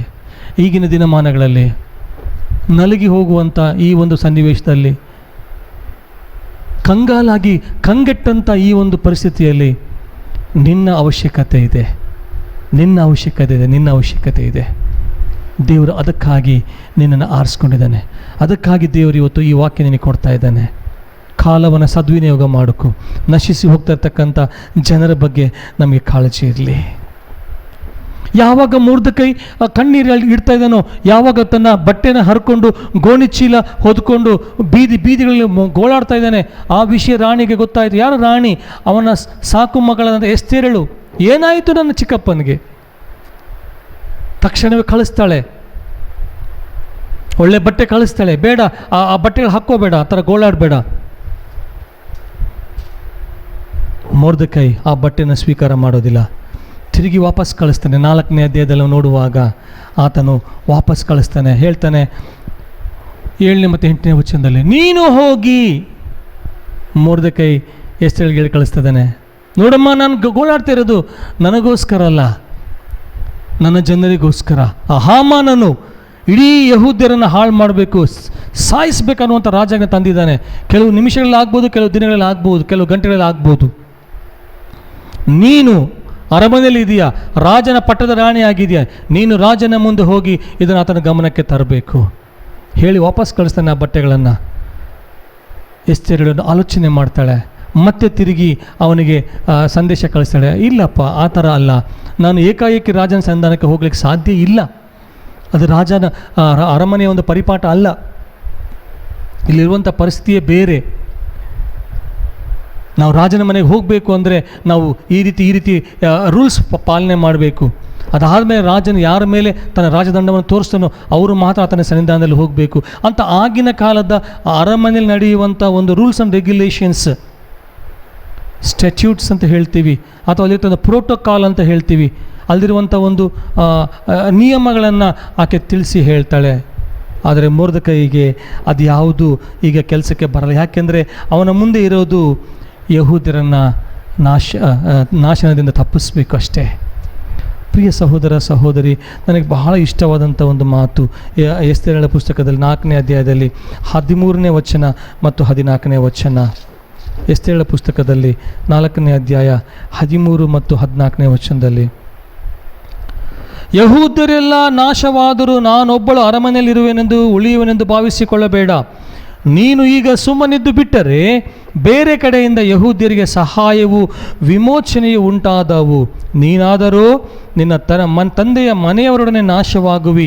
ಇದಲ್ಲದೆ ನೀನು ಇಂತಹ ಸಂದರ್ಭಕ್ಕಾಗಿಯೇ ಪಟ್ಟಕ್ಕೆ ಬಂದಿರಬಹುದು, ಯಾರು ಬಲ್ಲರು ಎಂದು ಹೇಳಿ ಕಳಿಸಿದ. ಪ್ರಿಯರೇ, ಎಂಥ ಒಂದು ಹೃದಯ ಸ್ಪರ್ಶಿ ಮಾತು, ಎಂತಹ ಒಂದು ಪ್ರಾಕ್ಟಿಕಲ್ ಮಾತು. ನೀನು ನೆನೆಸ್ಬೋದು, ನಾನು ಅರಮನೆಯಲ್ಲಿದ್ದೀನಿ, ನನಗೇನು ಆಗೋಲ್ಲ ಅಂತೇಳಿ. ಒಂದು, ನೀನು ಉಳಿಬಹುದು, ಅಥವಾ ನೀನು ಯಹೂದ್ಯರಿಂದ ನಿನ್ನನ್ನು ಸಾಯಿಸಬಹುದು.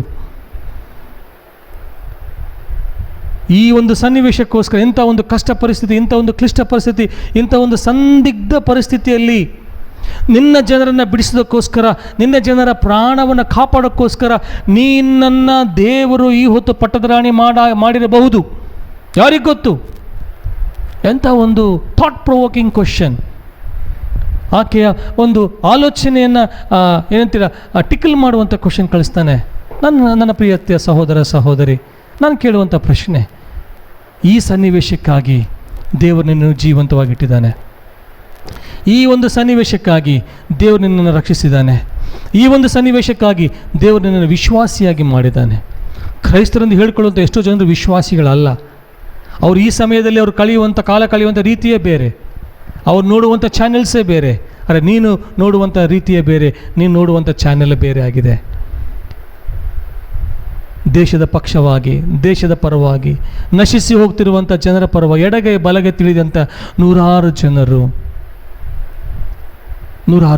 ಅಧಿಕಾರಿಗಳು ಕಷ್ಟಪಡ್ತಾ ಇದ್ದಾರೆ, ಪ್ರಧಾನಮಂತ್ರಿಗಳು ಕಷ್ಟಪಡ್ತಾ ಇದ್ದಾರೆ, ತಲೆ ಕೆಡಿಸ್ಕೊಳ್ತಾ ಇದ್ದಾರೆ. ಆರ್ಥಿಕ ಪರಿಸ್ಥಿತಿ ಒಂದು ಕಡೆ, ಆರೋಗ್ಯ ಪರಿಸ್ಥಿತಿ ಒಂದು ಕಡೆ, ಎಲ್ಲವನ್ನ ನಿಭಾಯಿಸುವಂಥ ಒಂದು ಜವಾಬ್ದಾರಿ ಅವರ ಹೆಗಲ. ದೇವ್ರ ನಾಮಕ್ಕೆ ಸ್ತೋತ್ರ.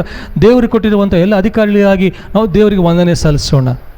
ಪ್ರಧಾನಮಂತ್ರಿಗಾಗಿ ನಾವು ದೇವರಿಗೆ ವಂದನೆ ಸಲ್ಲಿಸೋಣ. ಅವ್ರಿಗೆ ಕೊಟ್ಟಿರುವಂಥ ಒಂದು ಮಹಾಜ್ಞಾನಕ್ಕಾಗಿ ನಾವು ದೇವರಿಗೆ ಕೃತಜ್ಞತೆ ಹೇಳೋಣ. ಪ್ರಿಯರೇ, ಆದರೆ ನೀನಿರುವಂಥ ಸ್ಥಳದಲ್ಲಿ ನೀನು ಮಾಡಬೇಕಾದಂಥ ಒಂದು ವಿಷಯ, ಇರುವಂಥ ಸ್ಥಳದಲ್ಲಿ ಉಪವಾಸ ಪ್ರಾರ್ಥನೆಯ ಮೂಲಕ ನಶಿಸಿ ಹೋಗ್ತಿರ್ತಕ್ಕಂಥ ನಿನ್ನ ಜನರಿಗೋಸ್ಕರ ನೀನು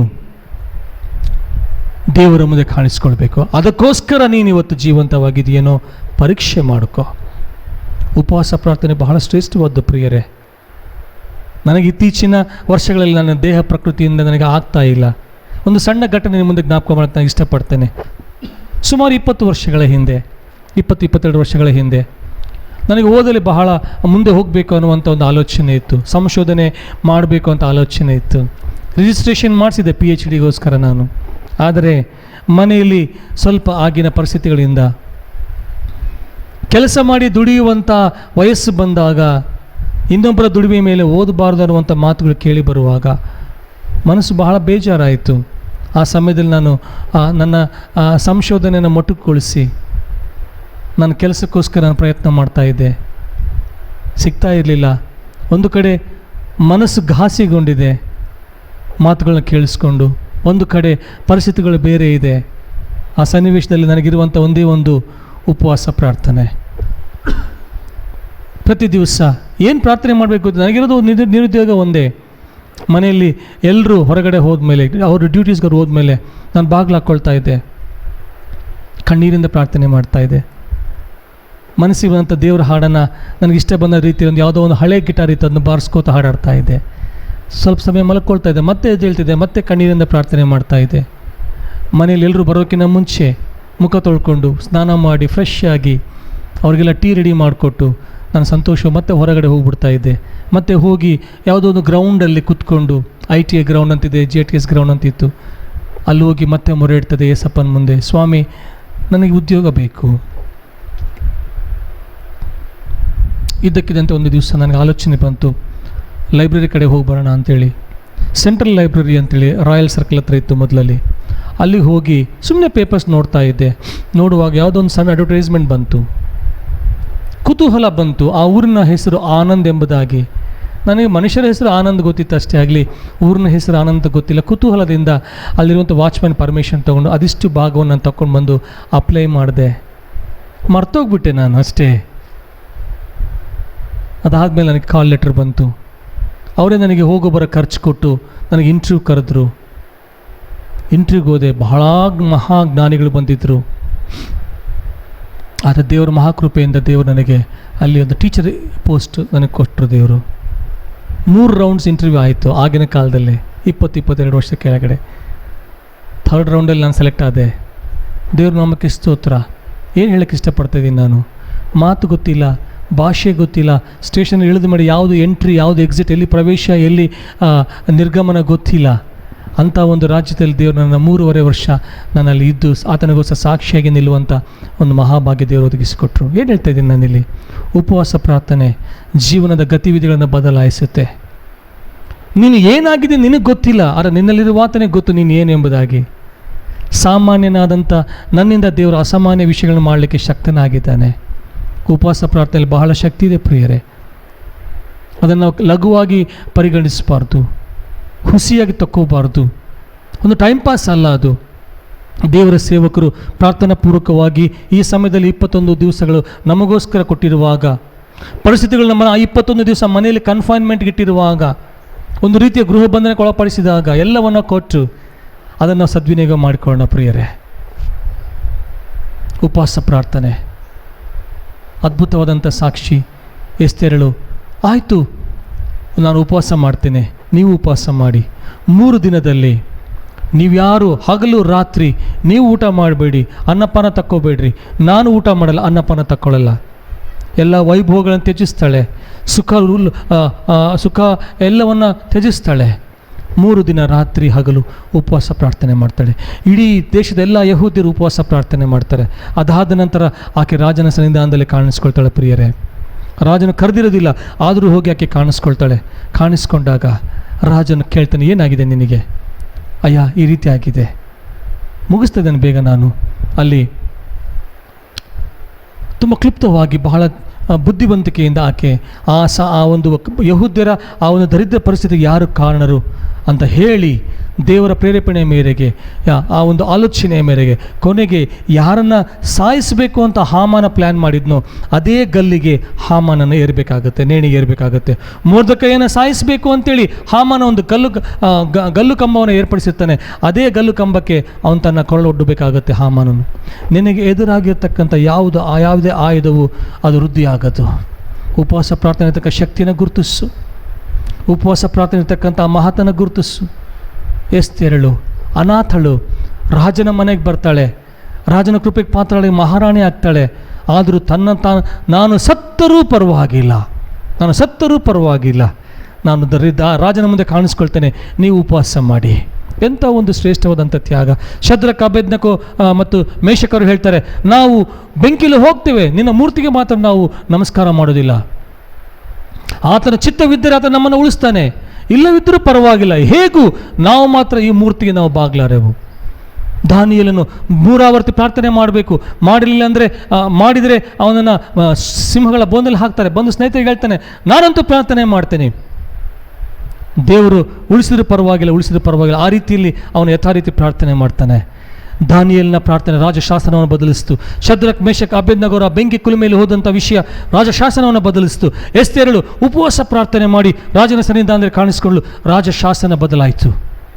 ಇವತ್ತು ನೀನು ನಾನು ಆ ಉಪವಾಸ ಪ್ರಾರ್ಥನೆಯಲ್ಲಿ ರೋಷದಿಂದ ನನ್ನ ಜನರಿಗೋಸ್ಕರ, ನನ್ನ ದೇಶಕ್ಕೋಸ್ಕರ, ನನ್ನ ರಾಜ್ಯಕ್ಕೋಸ್ಕರ, ನನ್ನ ಪಟ್ಟಣಕ್ಕೋಸ್ಕರ, ನಶಿಸುತ್ತಿರುವಂಥ ನನ್ನ ಆತ್ಮೀಯರಿಗೋಸ್ಕರ ಉಪವಾಸ ಪ್ರಾರ್ಥನೆ ಮಾಡುವಾಗ ನಮ್ಮನ್ನು ಎದುರಿಸೋದು ಯಾವುದು ಸಾಧ್ಯವಿಲ್ಲ ಪ್ರಿಯರೇ. ನಿನಗೆ ಹೆಬ್ಬಂಡೆಯಾಗಿ ಯಾವುದಾದ್ರು ನಿಂತಿರಬಹುದು, ಆದರೆ ದೇವರ ಪುನರುತ್ಥಾನದ ಶಕ್ತಿ ಅದನ್ನು ಉರುಳಿಸುತ್ತೆ. ದೇವರ ಮಹಿಮೆ ನೀನು ಕಾಣ್ತೀಯ. ತೀರ್ಮಾನ ಮಾಡು. ಉಪವಾಸ ಪ್ರಾರ್ಥನೆ ಸೀರಿಯಸ್ ಆಗಿ ತಗೊಳ್ಳೋಣ. ನಾವು ಬಾಲಿಷ್ಯವಾಗಿ ನಾವು ತಗೊಳ್ಳೋದಲ್ಲ, ಏನು ಹುಡುಗಾಟಕ್ಕೋಸ್ಕರ ಮಾಡೋದಲ್ಲ.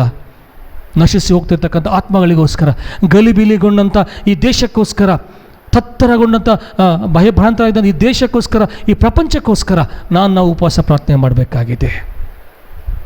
ಹೀಗಾಗುವಂತೆ ದೇವರು ನಮ್ಮೆಲ್ಲರ ಆಶೀರ್ವದಿಸಲಿ. ಪ್ರಾರ್ಥನೆ ಮಾಡೋಣ. ಪ್ರೀತಿ ಸ್ವರೂಪನ ತಂದೆಯ ದೇವರೇ, ಈ ಸಮಯಕ್ಕೋಸ್ಕರ ಸ್ತೋತ್ರ. ದಾನಿಯೇಲನು ಪ್ರಾರ್ಥನೆ ಮಾಡಿದ ಸ್ವಾಮಿ, ಸಿಂಹದ ಬೋನಿಗೆ ಭಯಪಡಲಿಲ್ಲ, ರಾಜಶಾಸನವನ್ನು ಬದಲಾಯಿಸಿದ. ಎಸ್ತೇರಳು ತನ್ನ ಜನರನ್ನು ಉಳಿಸೋದಕ್ಕೋಸ್ಕರ ಉಪವಾಸ ಪ್ರಾರ್ಥನೆ ಮಾಡಿದ್ಲು ಸ್ವಾಮಿ. ತನ್ನ ಪ್ರಾಣವನ್ನು ಪಣಕ್ಕಿಟ್ಲು, ರಾಜಶಾಸನವನ್ನು ಬದಲಿಸಿದ್ಲು. ಶದ್ರಕ್, ಮೇಷಕ್, ಅಬೇದ್ನಗೋ ತಮ್ಮ ಜೀವವನ್ನೇ ಪಣಕ್ಕಿಟ್ರು. ದೇವರಿಗೆ ಬದ್ಧರಾಗಿ ಬೆಂಕಿಯ ಕುಲುಮೆಯನ್ನು ಪ್ರವೇಶ ಮಾಡಿದರು. ದೇಶದ ಶಾಸನವನ್ನು ಬದಲಿಸಿದರು. ಪ್ರೀತಿಯ ಸಹೋದರ ಸಹೋದರಿ, ನಾವುಗಳು ಆ ರೀತಿ ಆಗೋದು ದೇವರಾತ್ಮ ನಮ್ಮನ್ನು ಕಾಪಾಡಲಿ ಅಂತ ಬರೆಯಿಡೋಣ. ಸ್ವಾಮಿ, ಕೊಟ್ಟದ್ದೇ ಸಮಯಕ್ಕಾಗಿ ಸ್ತೋತ್ರ. ಕ್ಲುಪ್ತವಾದ ರೀತಿಯಲ್ಲಿ ಸ್ವಾಮಿ, ಎಸ್ತೇರಳ ಜೀವನದ ಮುಖಾಂತರ ನಾವುಗಳು ಉಪವಾಸ ಪ್ರಾರ್ಥನೆಯ ಮಹತ್ತನ್ನು ಗ್ರಹಿಸುವಂತೆ ನಮ್ಮೆಲ್ಲರನ್ನ ಪ್ರೇರೇಪಿಸತಕ್ಕಾಗಿ ಸ್ತೋತ್ರ. ನೀನು ಮಾತನಾಡಿದಿ ಸ್ವಾಮಿ, ನಾವೆಲ್ಲರೂ ಕೇಳಿಸ್ಕೊಂಡಿದ್ದೇವೆ ಕರ್ತನೆ. ಶಕ್ತಾನುಸಾರವಾಗಿ, ನೀನು ನಮಗೆ ಕೊಟ್ಟಂಥ ಶಕ್ತಾನುಸಾರವಾಗಿ, ಆತ್ಮನ ನಡೆಸುವಿಕೆಗೆ ಅನುಸಾರವಾಗಿ, ಹೆಬ್ಬಂಡೆಗಳು ನಮಗೆ ಎದುರಾಗಿರ್ತಕ್ಕಂಥ ಹೆಬ್ಬಂಡೆಗಳನ್ನು, ನಮಗೆ ಎದುರಾಗಿರ್ತಕ್ಕಂಥ ಕೆಂಪು ಸಮುದ್ರಗಳನ್ನು ಸ್ವಾಮಿ, ನಮಗೆ ಎದುರಾಗಿರೋ ಎರಿಕೋ ಗೋಡೆಗಳನ್ನು ಸ್ವಾಮಿ, ಇವತ್ತು ನಾವು ಎದುರಿಸಿ ಗೆಲ್ಲುವುದಕ್ಕೆ ಬಲವಾದ ಅಸ್ತ್ರವಾಗಿ ಸ್ವಾಮಿ ನಾವು ಉಪವಾಸ ಪ್ರಾರ್ಥನೆ ಕೊಟ್ಟಿದ್ದಿ. ಅದನ್ನು ನಾವು ಕೈಕೊಂಡು ನಾವು ಮಾತ್ರ ಬಿಡುಗಡೆ ಹೊಂದುವುದಲ್ಲ ಸ್ವಾಮಿ, ಇಡೀ ಪ್ರಪಂಚ ಸ್ವಾಮಿ ಆ ಮೃತ್ಯು ಬಂಧನದಿಂದ ಬಿಡುಗಡೆ ಆಗುವುದಕ್ಕೋಸ್ಕರ ಸ್ವಾಮಿ ನಮ್ಮನ್ನು ಎಬ್ಬಿಸಬೇಕೆಂಬುದಾಗಿ ಕೇಳ್ಕೊಳ್ತೇನೆ ತಂದೆಯ ದೇವರೇ. ನಿನಗೆಲ್ಲ ಘನ ಮಾನ ಮಹಿಮೆ ಸಲ್ಲಿಸ್ತೇವೆ, ಯಾಕಂದ್ರೆ ನೀನು ಒಬ್ಬನೇ ಯೋಗ್ಯನು. ಯೇಸುವಿನ ಅತಿ ಪ್ರಶಸ್ತ ನಾಮದಲ್ಲಿ ಅತ್ಯಂತ ವಿನಯದಿಂದ ಬೇಡಿದ್ದೇವೆ ಸ್ವಾಮಿ. Amen, amen.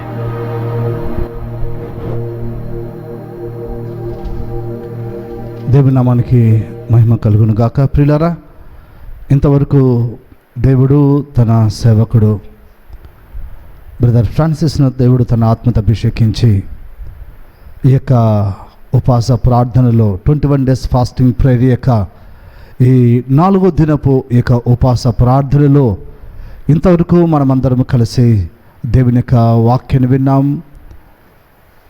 వాక్యం విని మనం ఆశీర్వదించబడి ఉంటున్నాం. అందరిని బట్టి దేవునికి స్తోత్రం.